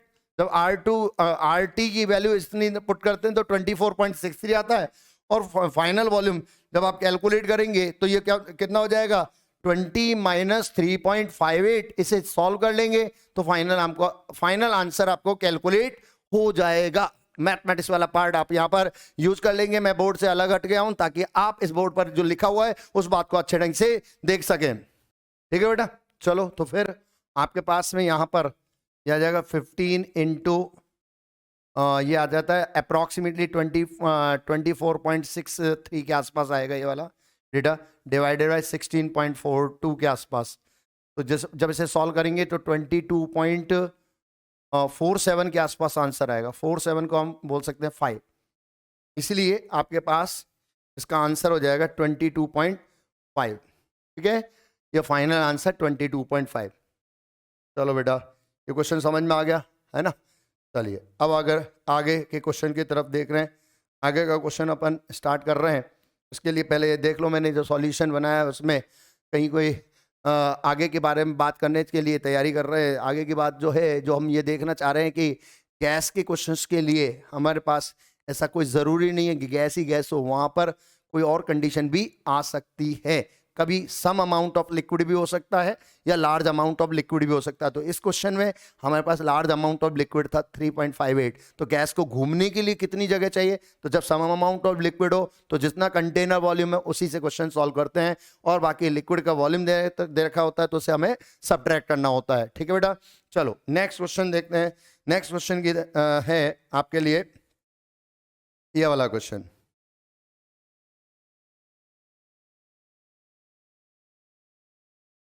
ये क्वेश्चन आपके लिए यह वाला, a close container containing oxygen and some liquid water. अब यहां पर क्या हुआ कि कुछ लिक्विड वाटर दे रखा है, तो लिक्विड वाटर का आपके पास कोई वो नहीं दे रखा वॉल्यूम, ठीक है। Exert A pressure of 740 millimetre pressure, 740 millimetre of pressure. तो ऐसे क्वेश्चन के लिए आपके पास कुछ अमाउंट ऑफ वाटर दे रखा है, वाटर के ऊपर कोई भी गैस को आपने मेजरमेंट किया तो उसका प्रेशर आ रहा है 740। ये बहुत मजेदार क्वेश्चन है, कई बार कंपटीशन में आ चुका है। ठीक है। कॉन्सेप्ट ये है कि कभी भी किसी गैस को किसी भी लिक्विड के ऊपर मेजरमेंट करते हैं तो उसके लिए उसका टोटल प्रेशर जो होता है, वो टोटल प्रेशर जो क्वेश्चन में दे रखा होता है वो टोटल गैस का प्रेशर होता है प्लस जो लिक्विड के दे रखा है उस लिक्विड के वेपर प्रेशर के भी प्रेशर के सम के बराबर होगा। तो यहां लिक्विड कौन सा दे रखा है बेटा? यहां पर लिक्विड दे रखा है वाटर। तो वाटर के वेपर प्रेशर ऑफ वाटर को यूज करेंगे और वेपर प्रेशर ऑफ वाटर को बोलते हैं एक्वस टेंशन बोलते हैं बेटा। एक्वस टेंशन क्या मीनिंग है एक्वस टेंशन का? कि सर जो पानी यहां पर होगा ना तो वो पानी जो है वो अपने ही गैस स्टेट के साथ में इक्विलिब्रियम पर जब होगा, इक्विलिब्रियम स्टेट पर होगा, केमिकल इक्विलिब्रियम का जब चैप्टर पढ़ते हैं तो वहां पर केमिकल इक्विलिब्रियम के टाइम पर हम जब इसके केपी की वैल्यू लिखते हैं, केपी मतलब इक्विलिब्रियम कांस्टेंट जब लिखते हैं तो इक्विलिब्रियम कांस्टेंट की जो वैल्यू होती है वो pressure of H2O gas at equilibrium state है इसके बराबर होती है। यही इक्विलिब्रियम स्टेट पर जो vapour pressure of H2O gas का प्रेशर है दैट इज इक्विलिब्रियम प्रेशर या एक्वस टेंशन बोलेंगे बेटा। और ये एक्वस जो टेंशन है एक्यू टेंशन लिख दिया है ना। तो एक्यू टेंशन मतलब aqueous tension, AQUEOUS aqueous AQUEOUS aqueous tension. Tension मतलब प्रेशर से रिलेट कर रहे हैं हम, ठीक है। इक्विलिब्रियम स्टेट पर होना चाहिए। एक्वस मतलब क्या होता है बेटा? वाटर, वाटर का प्रेशर है। चलो बेटा अब यहां पर एक और बात ध्यान रखेंगे, जब केमिकल इक्विलिब्रियम पढ़ते हैं तो वहां पर आपने है ना क्या सर एक्वस टेंशन है केपी के बराबर आ रहा है और केपी जो है ना वो टेम्परेचर पे डिपेंड करता है, depends only on temperature. Equilibrium constant depends only on temperature, depends only on temperature. केवल गिवन रिएक्शन के लिए किस पर डिपेंड करेगा? ओनली टेम्परेचर पर डिपेंड करता है। ओनली टीएमपी मतलब ओनली टेम्परेचर पर डिपेंड कर रहा है, तो वेपर प्रेशर भी टेम्परेचर पर डिपेंड करेगा। इसलिए आपके इस क्वेश्चन के कॉन्सेप्ट में वेपर प्रेशर का कॉन्सेप्ट यूज हो रहा है और वेपर में गैस होती है, इसलिए चैप्टर का क्वेश्चन एडवांस टाइप के क्वेश्चन में जरूर पूछा जाता है क्योंकि भाई सिलेबस लिमिटेड है। एडवांस में मल्टी कॉन्सेप्ट के मल्टी चैप्टर के क्वेश्चंस मिक्स हो जाते हैं। तो यहाँ पर chemical equilibrium plus gaseous state का ये क्वेश्चन। अब यहाँ पर क्या हुआ कि जो प्रेशर ऑफ H2O जो आपके पास में आया वो यहाँ पर रख देंगे। वो क्वेश्चन में कितना दे रखा है? 27 डिग्री सेल्सियस पर आपके पास में ये कंटेनर में आपने ऑक्सीजन गैस मेजरमेंट कर रहे थे तो 27 डिग्री सेल्सियस पर ही आपके पास केपी की वैल्यू या वेपर प्रेशर ऑफ H2O है, वो क्वेश्चन में दे रखा है 20 मिलीमीटर दे रखा है बेटा। इसलिए आपके पास क्वेश्चन में ए पार्ट पूछा है कि calculate the pressure exerted by oxygen. तो ए पार्ट के क्वेश्चन को सॉल्व करने के लिए 740 is equal to pressure of oxygen plus 20 mm। That's why answer goes to very very simple 720 millimetre of Hg। ठीक है बेटा। जब क्वेश्चन में कोई यूनिट नहीं दे रखी हो कि mm किसका है तो by the fault numerical question में Hg लिक्विड लेकर चलते हैं। वैसे बाय द फॉल्ट के अगर ने कोई और लिक्विड दे दिया तो उसको कन्वर्ट करना पड़ेगा, जिसका हमने पहले ही क्वेश्चन में आपको सिखा दिया कैसे कन्वर्जन करते हैं हाइट को, किसी भी लिक्विड की हाइट को किस तरह से दूसरे हाइट में कन्वर्ट करना है, वो मैंने आपको पहले क्वेश्चन में इसीलिए सिखाया था। सेकेंड पार्ट है what will be the final pressure. Final pressure क्या होगा? कब? जब वॉल्यूम को आप रिड्यूस कर रहे हैं। तो बच्चों जब आप वॉल्यूम को रिड्यूस करेंगे तो क्या होगा? प्रेशर आप बढ़ाएंगे कंटेनर पर, तभी तो वॉल्यूम रिड्यूस होगा। ठीक है। Consider volume of liquid water is negligible. देखो यहां पर वाटर का वॉल्यूम है, क्या कर दिया है? नेग्लिजिबल मान लिया है। ठीक है बेटा। इसलिए अब क्या करेंगे sir?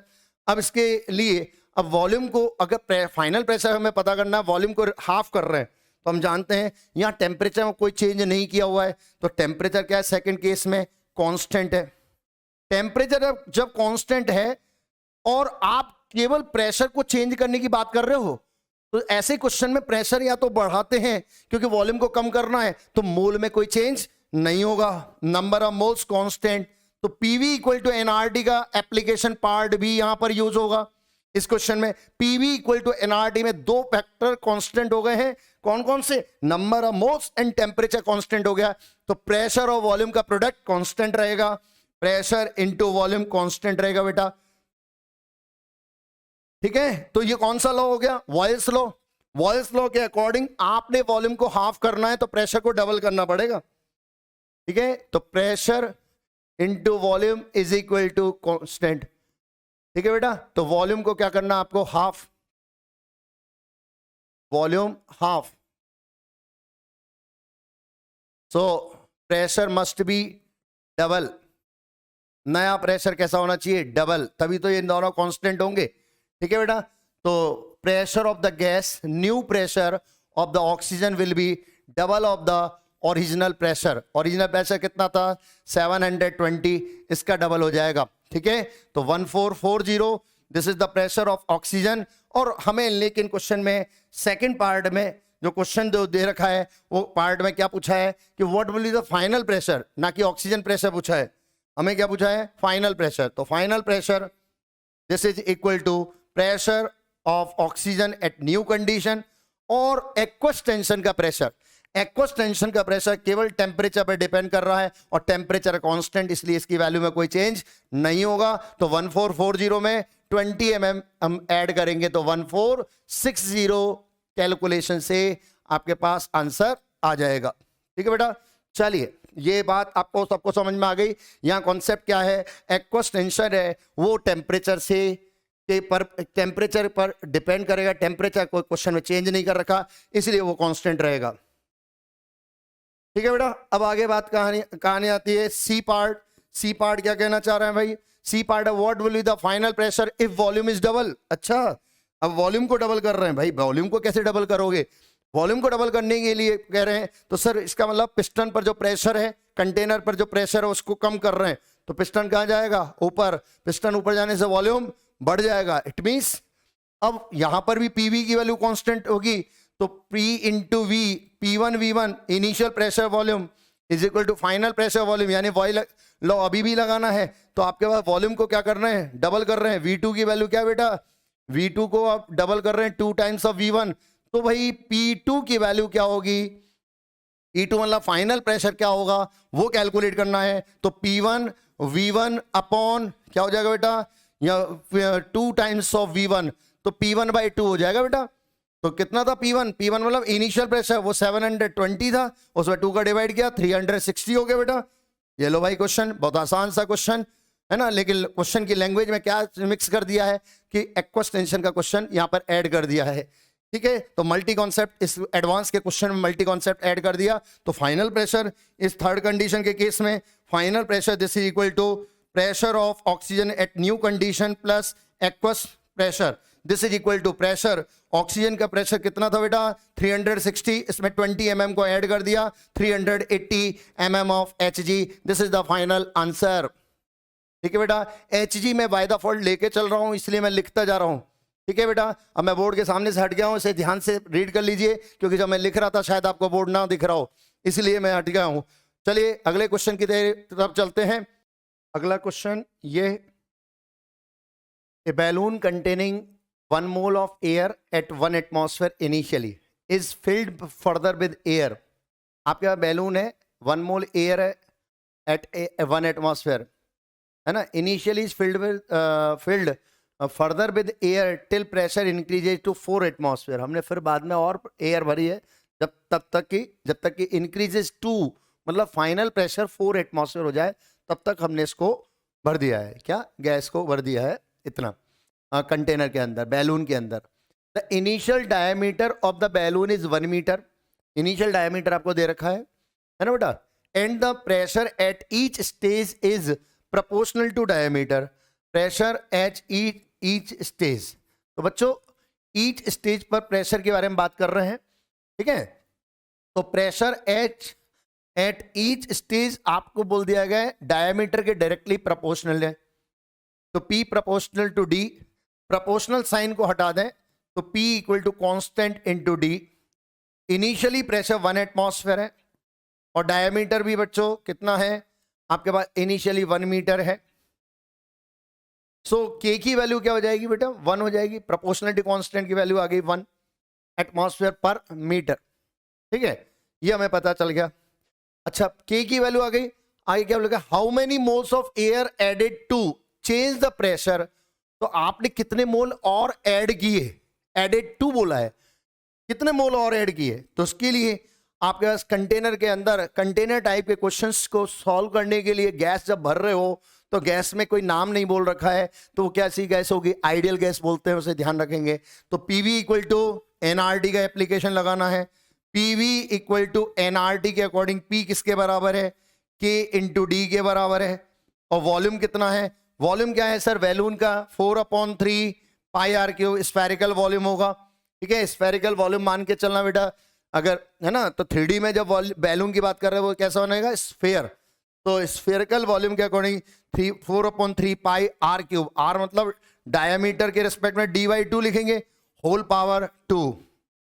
This is equal to number of moles into R into T. ये आपके पास वैल्यू हो जाएगी। यहां से k की वैल्यू पुट कर दो, d की वैल्यू पुट कर दो, तो आपके पास क्या आ जाएगा, यहां से टेम्परेचर अगर कांस्टेंट है, यहां पर ईच एंड एवरी कंडीशन पर टेम्परेचर के बारे में बात कर रहे हैं। टेम्परेचर के बारे में क्वेश्चन में कहीं नहीं बोला गया, बस केवल गैस भरी हुई है। ईच एंड एवरी कंडीशन पर गैस को हम बढ़ा रहे हैं, बस मोल को इंक्रीज कर रहे हैं। टेम्परेचर के बारे में कुछ नहीं बोला है, तो क्या करेंगे बेटा, टेम्परेचर कांस्टेंट। ठीक है, टेम्परेचर कांस्टेंट, तो टेम्परेचर कांस्टेंट होगा तो अब अपने पास में क्या हो गया, यहाँ वैल्यू पुट कर देंगे। वैल्यू पुट करने से क्या आपके पास आंसर आ रहे हैं ये देखते हैं। चलिए स्टार्ट करते हैं आगे का पार्ट। ठीक है बेटा, तो आगे के पार्ट में क्या कर रहे हैं, यहाँ पर ये 4/3 ये तो वॉल्यूम था, डी क्यूब 4/3 पाई d/2 की पावर 3, ये d टू द पावर 3 है, ये d टू द पावर 1 है, d टू द पावर 4 हो जाएगा। मैं यहाँ पर कह सकता हूँ टेम्परेचर कांस्टेंट है, तो d to the power 4 initial diameter to the power 4 is equal to initial number of moles upon final diameter to the power 4 is equal to initial final number of moles. ये हमें पता चल जाएगा। हमें क्या बोला है कि आपके पास में फाइनल मोल अगर आ जाए तो उसे इनिशियल मोल से सब्ट्रैक्ट कर दें, तो हमें क्या पता चल जाएगा कि हमें ये पता चल जाएगा कितने मोल आपने एक्स्ट्रा ऐड किए। बच्चों P प्रोपोर्शनल टू D है, तो डायमीटर का रेशो हमें यहां से क्या पता चल रहा है, P1/P2 initial pressure to final pressure equal to initial diameter to final diameter. एक ये भी रिलेशन मिल रहा है। इसके अकॉर्डिंग मेरे पास यहां पर रिलेशन आ गया D1/D2 the power D1/D2 the power 4, ठीक है, इज इक्वल टू N1/N2। इसको मैं लिख सकता हूं P1/P2 टू द पावर 4। क्यों, देखो बेटा यहां से D1/D2 equal to P1/P2, agree करते हो बेटा, हेलो, यस, ठीक है। अब P1/P2 द पावर 4, तो बच्चों P1 की वैल्यू कितनी है, इनिशियल प्रेशर 1 एटमॉस्फेयर, फाइनल कितना है P2, P1 है 1 और P2 है 4, ये मैं वैल्यू पुट कर रहा हूं, तो 1/4, ठीक है, power 4 is equal to N1, 1 mole air थी इनिशियल, N2 ये कैलकुलेट करेंगे, तो N2 की वैल्यू 4 टू द पावर 4 हो जाएगा, 4 टू द पावर 4, ठीक है। N2 क्या है, फाइनल मोल्स, लेकिन आपसे ये थोड़ी पूछा है कितना मोल आपके पास फाइनल है, यहां तो पूछा है कि इतना ऐड किया गया है। तो बच्चों फाइनल मोल कैसे निकालोगे, फाइनल मोल हो जाएंगे initial mole plus number of moles of air जो एक्स्ट्रा आपने ऐड किए हैं, ठीक है, एडेड मोल, एडेड मोल। देखो इक्वेशन, ये वाली equation, N1 initial mole plus added mole, that's why number of moles of added air is equal to 4 to the power 4 माइनस 1, 4 टू द पावर 4 होता है 256, इसमें से 1 सब्ट्रैक्ट करेंगे तो 255, ये आएगा बेटा 255। This is the third one is the answer. ये कॉन्सेप्ट रहा। कभी भी कोई पीवी इक्वल टू एनआरटी के टाइप के एप्लीकेशन अगर अप्लाई करने हो तो हर एक लाइन पर पीवी इक्वल टू एनआरटी लगाते जाओ और कॉन्सेप्ट को अप्लाई करते जाओ, ठीक है। चलिए यहां पर हमने टेम्परेचर को क्या माना है बेटा, कांस्टेंट। क्वेश्चन में कहीं पर टेम्परेचर नहीं दे रखा था इसलिए, है ना बेटा, देख लो इस बोर्ड पर क्या लिखा हुआ है। हाँ बेटा, ठीक है, समझ में आ गया ये क्वेश्चन। जेई के क्वेश्चंस में इजी भी क्वेश्चन मिलते हैं, टफ भी मिलते हैं, सब तरह के मिलते हैं, डिपेंड करता है किस तरह का चैप्टर का पेपर सेटर का उस समय किस तरह का उस चैप्टर पे कमांड रखना चाहता है उसके अकॉर्डिंग। चलिए बेटा अगला क्वेश्चन, यहाँ पीवी इक्वल टू एनआरटी का एप्लीकेशन देख लिया। अब अगला क्वेश्चन देख रहे हैं, एक और क्वेश्चन, ठीक है बेटा, ये वाला क्वेश्चन, 3 क्लोज्ड रिजिड वेसल, यहां पर भी आपके पास रिजिड वेसल है A, B and C which initially contains 3 different gases at different temperatures. आपके पास 3 डिफरेंट टेम्परेचर पर गैसेस दे रखी हैं, connected by tube of negligible volume, ये ट्यूब से कनेक्टेड है जिनका निग्लिजिबल वॉल्यूम है, विदाउट एनी एनर्जी ट्रांसफर, कोई एनर्जी ट्रांसफर नहीं कर पा रहे हैं, इसीलिए तो यहाँ रिजिड वॉल्स बनाई हुई हैं। और ये देखो इंसुलेटेड वॉल्स है, ये बाउंड्री जैसी डार्क बनाई दी जाती ना, इसका मतलब समझ जाया करो, ये आपके पास इनिशियल आपके पास क्या हो जाएगा, यहाँ कंटेनर के अकॉर्डिंग ये यहाँ पर क्या है, ये कोई एनर्जी ट्रांसफर नहीं हो रहा, यानी ये एक तरह से एडियाबैटिक वॉल्स होती हैं, ठीक है।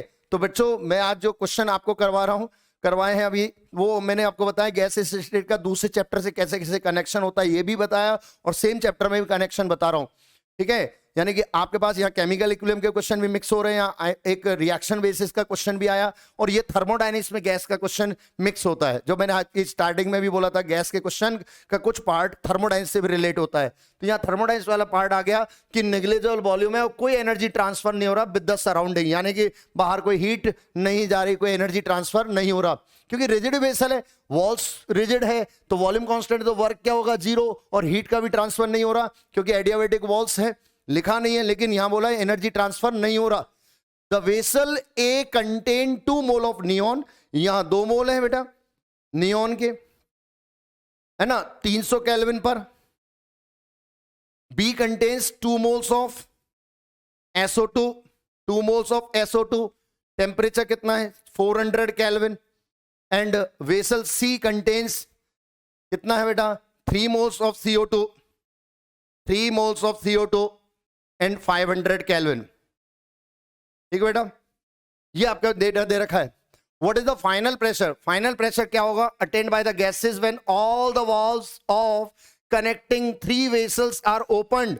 अब आप इनको ओपन कर दो, वॉल्व को जब ओपन कर दोगे, ठीक है, ओपन कर दिया आपने वॉल्व्स को, तो ओपन एंड एडिशनल, एडिशनल क्या कर दिया है, 15.6 kilo calorie heat is supplied, यानी आपने हीट दे दी है इसमें, है ना, हीट सप्लाइड, जब आप हीट एक्स्ट्रा दे रहे हैं तो heat supplied to the system is equal to heat absorb by system, वो पूरी की पूरी हीट एब्जॉर्ब कर लेगा, कौन, सिस्टम, यानी कौन, गैस मॉलिक्यूल्स सारी हीट एब्जॉर्ब कर लेंगे, ठीक है, हीट एब्जॉर्ब कर लेंगे तो सबका टेम्परेचर बढ़ जाएगा। जब वॉल्व को ओपन कर दिया तो गैस के मॉलिक्यूल में हीट भी दे रहे हैं, तो उनका फाइनल टेम्परेचर सबका बढ़ जाएगा, और ये सब थर्मल इक्विलिब्रियम में आ जाते हैं, किसमें, थर्मल इक्विलिब्रियम में। हीटिंग करने से फाइनल टेम्परेचर क्या होगा, बढ़ेगा, तो हम मान लेते हैं सब थर्मल इक्विलिब्रियम में आकर इस तरह से मूवमेंट होगा गैस का, कि यहां पर ये गैस इस तरफ, ये गैस इस तरफ, सब तरफ मूव करेगी, तो आपके पास फाइनल प्रेशर पूछा है, तो final number of moles, moles तो क्या रहेंगे constant, final pressure equal to final number of moles RT upon V use कर देंगे। वॉल्यूम के लिए आपको दे रखा है द वॉल्यूम ऑफ ABC, ये 2 लीटर, ये 2 लीटर और ये 3 litre, A 2, B 2 and C 3 litre, तो टोटल वॉल्यूम कितना हो गया 3 + 2 + 5, final volume of the gas this is equal to क्या हो जाएगा बेटा 7 लीटर, ठीक है, 7 लीटर। हमें अगर फाइनल प्रेशर कैलकुलेट करना है तो final number of moles RT final upon V final, तो बच्चों फाइनल मोल्स आ गया है आपके पास, फाइनल मोल्स, इन सब के मोल तो कंजर्व रहेंगे, अभी सिखाया था कंटेनर को ओपन करो या वो क्या करो, बाउंड्री को हटा दो, बीच वाली पार्टीशन को हटा दो, बाहर की बाउंड्री नहीं, पार्टीशन को हटाने से गैस का मूवमेंट होगा क्लोज कंटेनर में, लेकिन नंबर ऑफ मोल्स में कोई चेंज नहीं होना। नंबर ऑफ मोल्स 2 + 2 4 और 3 7 मोल इसके रहेंगे, 7 इसका वॉल्यूम, 7 से 7 कैंसिल, तो फाइनल टेम्परेचर कैलकुलेट हो गया, R से मल्टीप्लाई कर दो, फाइनल प्रेशर आ जाएगा। तो सर फाइनल टेम्परेचर कैसे निकालें, उसके लिए ये वाला कॉन्सेप्ट अप्लाई करना पड़ेगा। तो कई स्टूडेंट सोचेंगे सर ये तो गैस का क्वेश्चन हो गया, अरे भाई गैस का क्वेश्चन तो हो गया, तभी तो एडवांस टाइप की तैयारी कर रहे हैं आप, एडवांस की प्रिपरेशन, केवल गैस की नहीं, गैस के अंदर कौन कौन से चैप्टर के क्वेश्चन आ सकते हैं, ठीक है बेटा। चलो तो फिर कॉन्सेप्ट क्या रहेगा, हीट सप्लाइड कितनी की आपने, हीट सप्लाइड जो की है वो रिजिड कंटेनर में की है, ठीक है। रिजिड कंटेनर मतलब कांस्टेंट वॉल्यूम पर हीट दे दी, कांस्टेंट वॉल्यूम पर आपने हीट दी है, heat supplied, constant volume heat supplied Q B 15.6 kilo calorie को हम लिख सकते हैं, किलो को 10⁻³ को 15.6 से मल्टीप्लाई करेंगे, ठीक है। चलो फिर आपके पास क्यूबी की वैल्यू 15600 आ गया। इन 15600 को अब आप यूज करेंगे क्या, इससे सॉल्व करेंगे, इससे सॉल्व करेंगे कि सर ये किस किस को हीट मिलेगी, एक तो इसको मिलेगी नियोन को, तो इसके लिए लगाएंगे NCV/dt for neon, dt means delta T final temperature minus initial temperature, ठीक है। ये किसके लिए, नियोन के लिए, plus number of moles CVDT, T final minus T initial किसके लिए बेटा, ये आ जाएगा आपके पास नियोन के बाद SO2 plus number of moles CV delta T, T final minus T initial, क्योंकि QV का फॉर्मूला क्या होता है NCV/dt, है ना बेटा, हीट गेन होगा।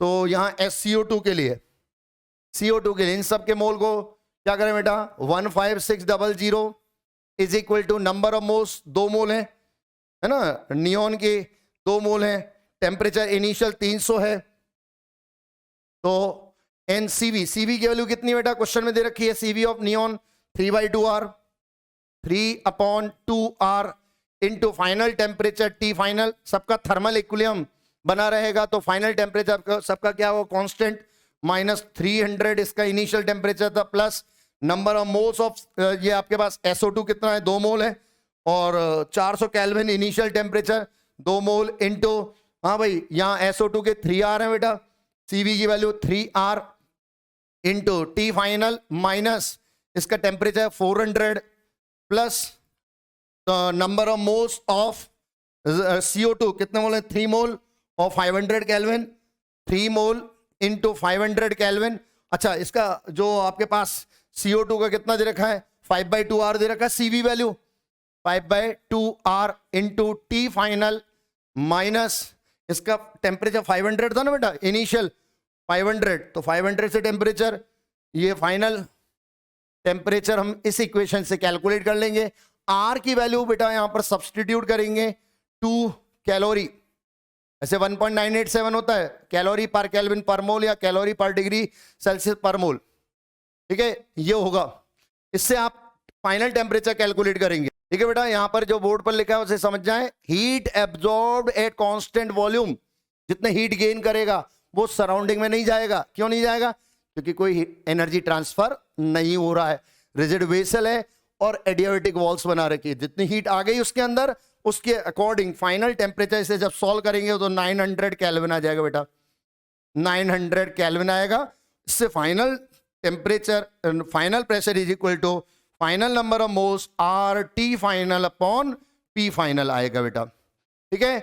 यहां पर N फाइनल की वैल्यू पुट कर देंगे, ठीक है, और T फाइनल और V फाइनल की वैल्यू पुट कर दो, ठीक है बेटा। तो फिर N फाइनल 7, ये P फाइनल नहीं V फाइनल है बेटा यहां पर, ये V फाइनल, और R की वैल्यू 8.314, अगर जूल में चाहिए तो, जूल में चाहिए नहीं तो 0.0821 इंटू 900 डिवाइडेड बाय 7, इसे जब सॉल्व करोगे तो अप्रोक्सीमेट 73 के आसपास आएगा, क्योंकि 9 को 8 से मल्टीप्लाई करेंगे तो ये आ जाएगा 72, 9 8 जस्ट 72 और 7 से 7 कैंसिल, लेकिन मैंने अप्रोक्सीमेट 9 इंटू 8 लिया, इसलिए 73.89 इसका फाइनल आंसर आएगा। तो कौन सा ऑप्शन आ रहा है, ये वाला ऑप्शन, फर्स्ट ऑप्शन, ठीक है बेटा, ये फाइनल आंसर देख लो भाई, ठीक है। हाँ तो बच्चों आपने ये वाला क्वेश्चन देखा, इसमें सारी कंडीशन हमने अप्लाई की, तब अपने पास फाइनल आंसर आ गए, ठीक है। तो बच्चों अच्छे ढंग से पढ़ेंगे अपना, ये आज का ये लास्ट क्वेश्चन मैं आपको डिस्कस करवा रहा हूँ, ठीक है। टाइम के अकॉर्डिंग अपन नेक्स्ट क्लास थोड़ी बड़ी क्लास लेंगे, तो उसमें अपन सारी चीज़ों को और मैं नंबर ऑफ क्वेश्चंस कराऊंगा, जो मैंने आज आपको पढ़ाया उससे रिलेटेड आपको DPP और प्रैक्टिस शीट है वो अपलोड करवाएंगे नेक्स्ट क्लास तक। अभी आज आपको ये देखना था कि गैसेस स्टेट कैसे पढ़ते हैं, उसके क्या क्या तरीके हैं वो देखने थे, ठीक है बेटा। चलो तो अगला क्वेश्चन, ये आज का लास्ट क्वेश्चन, ये डिफ्यूजन इफ्यूजन का क्वेश्चन देखते हैं इसमें कैसे क्वेश्चन करते हैं। ए mixture of nitrogen and hydrogen initially, है ना बेटा, आपके पास इनिशियली एक कंटेनर में नाइट्रोजन और हाइड्रोजन दिया हुआ है, इसका मास रेशो 196:1 है। ये रेशो है बेटा, मास रेशो। तो मास रेशो अगर 196:1 है, इन्होंने पूछा है then find how after how many steps we can obtain a mixture containing 1:14 mole ratio of nitrogen and hydrogen. देखो बेटा, ये डिफ्यूजन इफ्यूजन का जो कॉन्सेप्ट होता है, हम एक कंटेनर के बाद दूसरा कंटेनर कनेक्ट करते हैं, दूसरे के बाद तीसरा कंटेनर कनेक्ट करते हैं, तीसरे के बाद चौथा कंटेनर कनेक्ट करते हैं, तब तक ये कनेक्ट करते हैं जब तक कि गैस के सैंपल सेपरेट आउट नहीं हो जाए। डिफ्यूजन इफ्यूजन में क्या होता है, गैस के मूवमेंट का, गैस के मॉलिक्यूल का मूवमेंट होता है, उसमें लाइटर गैस का मूवमेंट सबसे ज्यादा होता है। नाइट्रोजन और हाइड्रोजन में लाइटर गैस कौन सी होगी, हाइड्रोजन। तो पहले स्टेप में कंटेनर में जो गैस है वो दूसरी तरफ जाएगी, तो हाइड्रोजन का परसेंटेज दूसरे कंटेनर में बढ़ जाएगा। फिर इसके बाद में अगर दूसरे कंटेनर के साथ जो कंटेनर में गैस का मिक्सचर आया है, उस कंटेनर को हम कनेक्ट कर दें, कंटेनर कनेक्ट कर दें, ये लो साहब, इससे कनेक्ट कर दिया दूसरे कंटेनर के साथ। दूसरे कंटेनर के साथ में कनेक्ट करने पर अब आपके पास में क्या होगा, यहां जो गैस आई होगी उस गैस के को, उस कंटेनर के गैस को फिर कनेक्ट कर देंगे तीसरे कंटेनर से। यानी कहना क्या चाहते हैं, हम तब तक इस स्टेप को लगाते रहेंगे, डिफ्यूजन इफ्यूजन को तब तक अप्लाई करते रहेंगे जब तक कि क्या नहीं हो जाए, लास्ट में हमारे पास जो रेशो है ना, जो क्वेश्चन में पूछा है उसके बराबर ना आ जाए।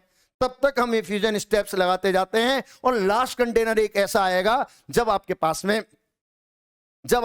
में क्या होगा बेटा, कि लास्ट कंटेनर में जो हमें डिटर्मिनेशन चाहिए, जो हमें चाहिए, जो हमारी इच्छा है, कितनी इच्छा है हमारी, नाइट्रोजन और हाइड्रोजन की, तो हमारी तो कोई इच्छा नहीं है, क्वेश्चन वाले की इच्छा है 1:14 मोल रेशो होना चाहिए। 1:14 मोल रेशो नाइट्रोजन हाइड्रोजन का होना चाहिए, यानी कि 41 अगर मोल नाइट्रोजन का हो तो 14 टाइम्स मोल ऑफ हाइड्रोजन आ जाएगा। बताइए वो कितनी बार हमें ऐसा स्टेप लगाना पड़ेगा, ये क्वेश्चन यहां पर पूछा गया है। ठीक है, ऐसे क्वेश्चन को सॉल्व करने के लिए आपको डिफ्यूजन इफ्यूजन के कॉन्सेप्ट अप्लाई करने हैं। डिफ्यूजन इफ्यूजन के कॉन्सेप्ट को अप्लाई करने के लिए आपने डिफ्यूजन इफ्यूजन के जो लॉ हैं वो आपने पढ़े हैं, उन लॉ को यहां पर यूज करना है। कौन सा, ग्राहम्स लॉ अपन पढ़ते हैं ना बेटा, ग्राहम्स लॉ, उसको यूज करना है। ये मैंने निग्लिजिबल वॉल्यूम की ट्यूब कनेक्ट कर रहा हूं यहां से, है ना बेटा, यहां से कनेक्ट कर रहा हूं, और ये आपके पास ये कनेक्शन करने पर ये मेरे पास ये जो ट्यूब आ रही है निग्लिजिबल वॉल्यूम के ट्यूब के से कनेक्ट कर रहा हूं। तो मैंने यहां पर अगर इन कंटेनर को देखोगे तो आपने कितने डिफ्यूजन स्टेप कनेक्ट किए। देखो पहला स्टेप में यहां से मोल इस तरफ आएगा, इसके number of moles initially N(N2) NH2 है, तो एक इफ्यूजन के स्टेप के बाद N-N2 N-H2 ये इफ्यूज्ड मोल्स हैं। क्या बेटा, इफ्यूज्ड मोल्स। अब जितने इफ्यूज मोल्स आ चुके हैं, यहां वॉल्व को बंद कर दो। अब यहां पर जो वॉल्व है ये कनेक्टेड है इससे, तो यहां इस वॉल्व को ओपन करेंगे तो सेकंड इफ्यूजन स्टेप के बाद यहां से मोल इस तरफ जाएंगे कि नहीं जाएंगे, सेकंड इफ्यूजन के बाद इस तरफ आ जाएंगे। फिर इसके बाद में यहां वॉल्व कनेक्ट कर दो, वो बंद कर दो। अब आपके पास जब ये कंटेनर इससे कनेक्ट हुआ, वॉल्व को ओपन किया, तो गैस का मूवमेंट यहां पर होगा। अब तीसरी बार यहां पर तीसरे इफ्यूजन स्टेप के बाद नंबर ऑफ मोल्स यहां पर मिलेंगे। ठीक है बेटा, इस तरह से प्रोसेस चलता रहेगा। These are called as successive या सीरीज स्टेप। सीरीज बना दी हमने, ठीक है, सीक्वेंशियल अप्लाई कर दिया। कौन, इफ्यूजन स्टेप्स लगा दी। इससे क्या हो जाएगा, इफ्यूजन स्टेप से सर अब हम कॉन्सेप्ट लगाएंगे कि हम ये जानते हैं रेट ऑफ डिफ्यूजन और effusion of A is to B, relative ratio निकालने के लिए क्या करेंगे, mole ratio of A is to B under root of molar mass of B upon molar mass of A. ये कॉन्सेप्ट आपको पता हो। ये कॉन्सेप्ट कब लगाना होता है, ये कॉन्सेप्ट तब लगाना होता है जब कंटेनर के अंदर जो गैस रखी हुई है उन गैस के मोल आपको दे रखे हों। क्यों? क्योंकि जितना ज्यादा मोल होगा होल पर प्रेशर उतना ही ज्यादा होगा, तो गैस का मूवमेंट उतना ही ज्यादा होगा। It means are proportional to number of moles या पार्शियल प्रेशर होगा। एक तो ये होगा आर प्रोपोर्शनल टू पी। और दूसरा कॉन्सेप्ट क्या होता है कि सर ये जो है स्पीड पर डिपेंड करेगा, मॉलिक्यूल की स्पीड, और कोई भी स्पीड हो, काइनेटिक थ्योरी हो गैस नेक्स्ट क्लास से पढ़ेंगे, और मैक्सवेल डिस्ट्रीब्यूशन के बारे में पढ़ेंगे, कॉलिजन थ्योरी के बारे में पढ़ेंगे, रियल गैस के बारे में पढ़ेंगे। तो उस समय मैं आपको बताऊंगा कि कोई भी स्पीड मोलर मास के स्क्वायर रूट के इनवर्सली प्रोपोर्शनल होती है। इसलिए हमने यहां पर क्या किया कि आर प्रोपोर्शनल टू कॉन्सेप्ट लगाया कि R proportional to number of moles या partial pressure of the gas, partial pressure of the gas. कौन सा कॉन्सेप्ट लगाया? Partial pressure of the gas, है ना बेटा, और divided by molar mass, square root of molar mass. ये concept को अप्लाई करते हैं। P for partial pressure. और पार्शियल प्रेशर होता क्या बेटा? पार्शियल प्रेशर होता है किसी भी गैस का pressure is equal to number of moles of gas divide into RT upon V। ये का पार्शियल प्रेशर हमने लिख लिया। और अगर मैं पार्शियल प्रेशर ऑफ B लिखूंगा तो this is equal to number of moles of B RT upon V। Sir total mixture के अंदर, टोटल प्रेशर का जो प्रेशर है, टोटल प्रेशर का पार्ट है, उसमें कुछ गैस के प्रेशर को बोलते हैं क्या? Partial pressure. यानी कि आपके पास कंटेनर में A गैस भी है, B गैस भी है, तो टोटल प्रेशर क्या होगा? Pressure of A plus pressure of B। तो प्रेशर A का कितना पार्ट है, that is partial pressure of A। ठीक है, उसको कैलकुलेट करने का एक तरीका टेम्परेचर वॉल्यूम दे रखा है तो इससे निकाल लेंगे। और हम जानते हैं हमारे पास कंटेनर वॉल्यूम हमने बराबर ले रखे हैं, कांस्टेंट ले रखे हैं, और टेम्परेचर का कुछ नहीं दे रखा है तो टेम्परेचर वॉल्यूम कांस्टेंट है। तो PA upon PB partial pressure का ratio number of mole ratio के बराबर होगा। ठीक है बेटा, ये होगा। उसी कॉन्सेप्ट के अकॉर्डिंग आपके पास जब रिलेटिव रेशियो निकाला, पहला इफ्यूजन स्टेप आपने यूज किया, फर्स्ट इफ्यूजन स्टेप यूज किया, तो फर्स्ट स्टेप पर आपके पास इफ्यूज्ड moles NS N2 effuse mole per unit time upon effuse moles of hydrogen per unit time, ये रेट होगी। रेट ऑफ डिफ्यूजन निकालने का यहां मेथड क्या होगा? पर यूनिट टाइम में कितने मोल बाहर आ रहे हैं, इनका रिलेटिव रेशियो निकालूंगा, तो दिस इज इक्वल टू क्या होगा? ये जो क्वेश्चन है, इस क्वेश्चन को ध्यान से समझना। रेट को number of moles per unit time में मेजरमेंट कर रहा हूं। कौन से मोल? ये वो मोल हैं जो पर यूनिट टाइम में बाहर आ रहे हैं, इफ्यूज मोल पर यूनिट टाइम। तो ये किसके बराबर होंगे कि sir initial number of moles of nitrogen upon initial number of moles of hydrogen और मोलर मास ऑफ हाइड्रोजन और मोलर मास ऑफ नाइट्रोजन की पावर कितनी होगी बेटा? 1/2। ये फर्स्ट इफ्यूजन स्टेप के लिए होगा, पहले इफ्यूजन स्टेप के लिए होगा। और दूसरे इफ्यूजन स्टेप के लिए जब यहां से अब यहां पर जाओगे दूसरे इफ्यूजन स्टेप में, तो ये क्या होगा? ये इनिशियल मोल होंगे। दूसरे इफ्यूजन स्टेप के लिए रेशो निकालें, सेकंड के लिए रेशो। तो सेकंड स्टेप के लिए जब रेशो निकालोगे ना, तो एक देखो रिपीटेशन हो रहा है फॉर कॉन्सेप्ट का। रिपीटेशन क्या हो रहा है? सेकंड स्टेप के लिए पर यूनिट टाइम में कितने इफ्यूज मोल है सेकंड स्टेप में? N_N2 पर unit time upon N_H2 per unit time is equal to इस स्टेप का इनिशियल मोल क्या है बेटा? इस स्टेप का इनिशियल मोल N_N2 अपॉन N_H2, ये तो हो गया नंबर ऑफ मोल का रेशो, और molar mass of H2 upon molar mass of N2 की पावर 1/2 हो जाएगी बेटा। दिस इज इक्वल टू, अब क्या करेंगे? यहां पर N_N2 और N_H2 की वैल्यू पुट कर दो। देखो इक्वेशन नंबर 1 से मैं यहां इक्वेशन नंबर 2 में वैल्यू पुट कर रहा हूं, ध्यान से देखना। ठीक है, तो इसलिए ये वैल्यू जब मैं यहां पर रखूंगा तो ये आ जाएगा आपके पास N_N2 डिवाइडेड बाय NH2। ठीक है, और molar mass of H2, molar mass of H2 upon molar mass of N2 की पावर 1 होगी। 1 को क्या लिख रहा हूं? 1/2 इंटू 1/2 मीन्स 2/2। अब आप कहोगे सर आप 2/2 को 1 लिख दो, लेकिन नहीं, मैं इसलिए नहीं लिख रहा क्योंकि आपको मैं यहां पर एक लास्ट में एक फॉर्मूला तैयार करवाना चाहता हूं। अगर वो इसलिए फॉर्मूला तैयार करवाना चाहता हूं कि लास्ट में अगर जेई में इसका डायरेक्ट क्वेश्चन आ जाए तो फॉर्मूला लगा देना, और एडवांस टाइप में हमें देखना पड़ेगा किस तरह से करना है, तो उसके लिए अपन को देखना है। तो यहां देखो 2/2 लगा दिया, ये N_ के लिए हो गया। क्यों? क्योंकि मैंने ये वैल्यू यहां रख दी थी N_N2 upon NH2। MH2 MN2 का रेशो है पावर 1/2 इंटू पावर 1/2, इसलिए 2/2। ये हो गया आपके पास equation number second. Similarly third step के लिए मैं अप्लाई करता हूं। थर्ड स्टेप के लिए जब मैं अप्लाई करूंगा, है ना बेटा, थर्ड स्टेप के लिए जब मैं अप्लाई करूंगा तो क्या हो जाएगा? थर्ड स्टेप के लिए इफ्यूज्ड मोल्स कौन से हैं? ये रहे थर्ड स्टेप के लिए।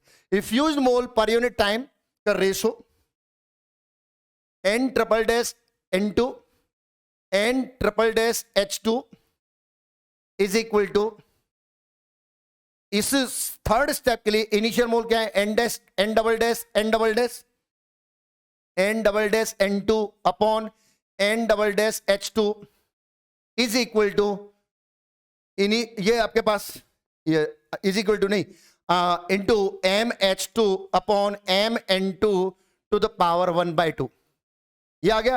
अब N डबल डैश और N डबल डैश का जो वैल्यू है आप इस इक्वेशन में देखो, इक्वेशन नंबर 2 में ये दे रखी, देख रहे हैं आप, है ना बेटा, ये वैल्यू दे रखी है। इस वैल्यू को सब्सटीट्यूट कर दो यहां पर, तो आप में से कई स्टूडेंट ने डायरेक्ट वैल्यू पुट सब्सटीट्यूट करेंगे और आपको पता चलेगा NN2 upon NH2 into MH2 अपॉन MN2। अब आप ध्यान से देख रहे होंगे तो आपको पता चल रहा होगा ये 3/2 आ रहा है। इससे आपको ये समझ में आया, इस तरह से आपके पास जब स्टेप्स बढ़ती चली जाए और P नंबर ऑफ स्टेप्स पहुंच जाए, ये सर हमें पता नहीं कितने भी स्टेप लगा दो, एक जनरल टर्म देखें तो हमेशा क्या आ रहा है कि आफ्टर P स्टेप्स नाइट्रोजन का रेशो, नाइट्रोजन और हाइड्रोजन का मोल रेशो क्या आ रहा है? Initial mole ratio of nitrogen hydrogen into molar mass of hydrogen upon molar mass of nitrogen to the power P upon 2, ये आ रहा है बस। तो सर इससे ये पता चला जब कभी भी आपके पास कोई एक इफ्यूजन स्टेप का क्वेश्चन आएगा तो वो जेईई में इस टाइप का हो जाएगा। डायरेक्ट यहां से मोल से कर सकते हैं एक स्टेप के लिए। 2 स्टेप का क्वेश्चन आएगा तो 2 स्टेप के लिए P की वैल्यू 2 रख देंगे, 3 के लिए हो तो 3, 4 के लिए हो तो 4। वो क्वेश्चन वाला पूछना चाह रहा है कि आपसे क्वेश्चन में ध्यान से देखो, इस क्वेश्चन को ये पूछना चाह रहा है कितने स्टेप के बाद, how many steps we can obtain a mixture of 1:14 mole ratio of nitrogen hydrogen, hydrogen और नाइट्रोजन, नाइट्रोजन और हाइड्रोजन का मोल रेशियो 1:14 कितने स्टेप के बाद आएगा? तो हम मान लेते हैं P इफ्यूजन स्टेप के बाद ऐसा आ रहा है, कितना? नाइट्रोजन और हाइड्रोजन का रेशो, नाइट्रोजन और हाइड्रोजन का मोल रेशो 1:15। तो इनिशियल मोल रेशो कितना है? सर इनिशियल मोल रेशो आपके क्वेश्चन के अकॉर्डिंग अभी आप सॉल्व कर सकते हो, क्योंकि क्वेश्चन में initial mass ratio mass of nitrogen is to initial mass of hydrogen, वो आपको 196:1 दे रखा बेटा। तो 196 के मोल कितने होंगे? 28 का यहाँ डिवाइड कर दो और हाइड्रोजन के लिए 2 का डिवाइड कर दो तो 7:1/2 आ रहा है बेटा। इट मींस 2 से मल्टीप्लाई करते हैं तो 14:1 आ रहा है बेटा। तो ये इनिशियल मोल रेशो होगा बेटा। क्या हो गया? ये number of moles of nitrogen, number of moles of hydrogen is equal to 14:1। ये आपके पास यहां पर हमने कैलकुलेशन की इनिशियल मोल की। अब इनिशियल मोल की वैल्यू यहां रख दूं तो कितना हो जाएगा? 14/1 और हाइड्रोजन का मास, मोलर मास 2, नाइट्रोजन का 28 होगा, इसकी पावर P/2। लो भाई क्वेश्चन सॉल्व। अब आपके मैथमेटिक्स लगाएं तो 14 इधर आ जाएगा, तो 1/14 का whole square is equal to 1/14 to the power P/2। So P/2 देखो बेटा, ये P/2 की वैल्यू कितनी होगी? P/2 equal to 2, hence answer goes to 4। This is subjective question. तो सर हमारे पास इस क्वेश्चन से, इस फॉर्मूले से काफी क्वेश्चन हो जाते हैं, और इस फॉर्मूले में, इस फॉर्मूले का यूज हमारे गैस के मिक्सचर को सेपरेशन करने में काम आता है। डिफ्यूजन इफ्यूजन प्रैक्टिकल कॉन्सेप्ट में बहुत काम का है। गैस को सेपरेट करने में काम आता है, मॉलिक्यूलर फॉर्मूला निकालने में काम आता है। इसलिए डिफ्यूजन इफ्यूजन के क्वेश्चंस जेईई में जरूर पूछे जाते हैं, केटीजी वाले भी क्वेश्चन पूछे जाते हैं, ये जरूर पूछे जाते हैं। ठीक है बेटा।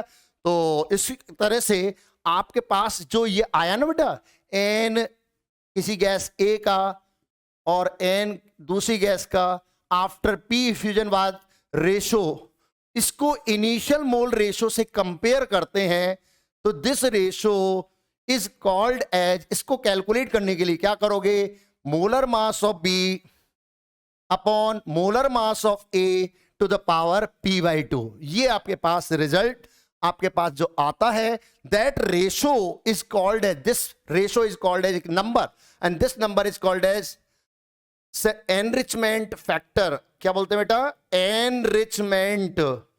Enrichment factor. सर ये नाम तो सुना सुना सा लग रहा है। हाँ, ये नाम अभी क्वेश्चन में हमने अप्लाई किया था कि हमारे पहले कंटेनर में हाइड्रोजन का मोल रेशो और नाइट्रोजन और हाइड्रोजन का रेशो 14:1 था, यानी नाइट्रोजन 14 टाइम्स था हाइड्रोजन से। लेकिन जैसे जैसे नंबर ऑफ इफ्यूजन स्टेप बढ़ाते गए, फोर्थ स्टेप में जाकर हाइड्रोजन 14 टाइम्स हो गया। जो पहले 1/14 था ना, वो लास्ट में, मतलब हाइड्रोजन का अमाउंट नाइट्रोजन से 1/14 था, अब वो लास्ट फोर्थ स्टेप में 14 टाइम्स हो गया, यानी इंक्रीमेंट हो गया किसका, गैस का। इस तरह से गैसेस मिक्सचर को सेपरेट करने के लिए हम डिफ्यूजन इफ्यूजन के कॉन्सेप्ट को अप्लाई करते हैं। ठीक है, तो बेटा मिलते हैं नेक्स्ट क्लास में। इसी तरह से अच्छे ढंग से पढ़ते रहिए। मैं आप सबसे यही कहना चाहूंगा, जो आज मैंने क्लास में आपको बताया वो केवल आपको ये बताया कि गैसेस स्टेट के जो टॉपिक हमें कवर करने थे उसके क्वेश्चन कहाँ कहाँ कैसे कैसे अप्लाई होते हैं। डिफ्यूजन इफ्यूजन के 1-2 क्वेश्चन और मैं कराऊंगा, नेक्स्ट क्लास में कराऊंगा, और बाकी के गैसेस स्टेट के रिमेनिंग पार्ट को और कराऊंगा। आपको डीपीबी और प्रैक्टिस मैं आपको दिलवा दूंगा, ठीक है, अपनी तरफ से निकलवा दूंगा, है ना। अच्छे ढंग से प्रैक्टिस शीट करते रहिए और इसी तरह से अपना स्वास्थ्य सही रखिए। जय श्री कृष्णा, राधे राधे बेटा।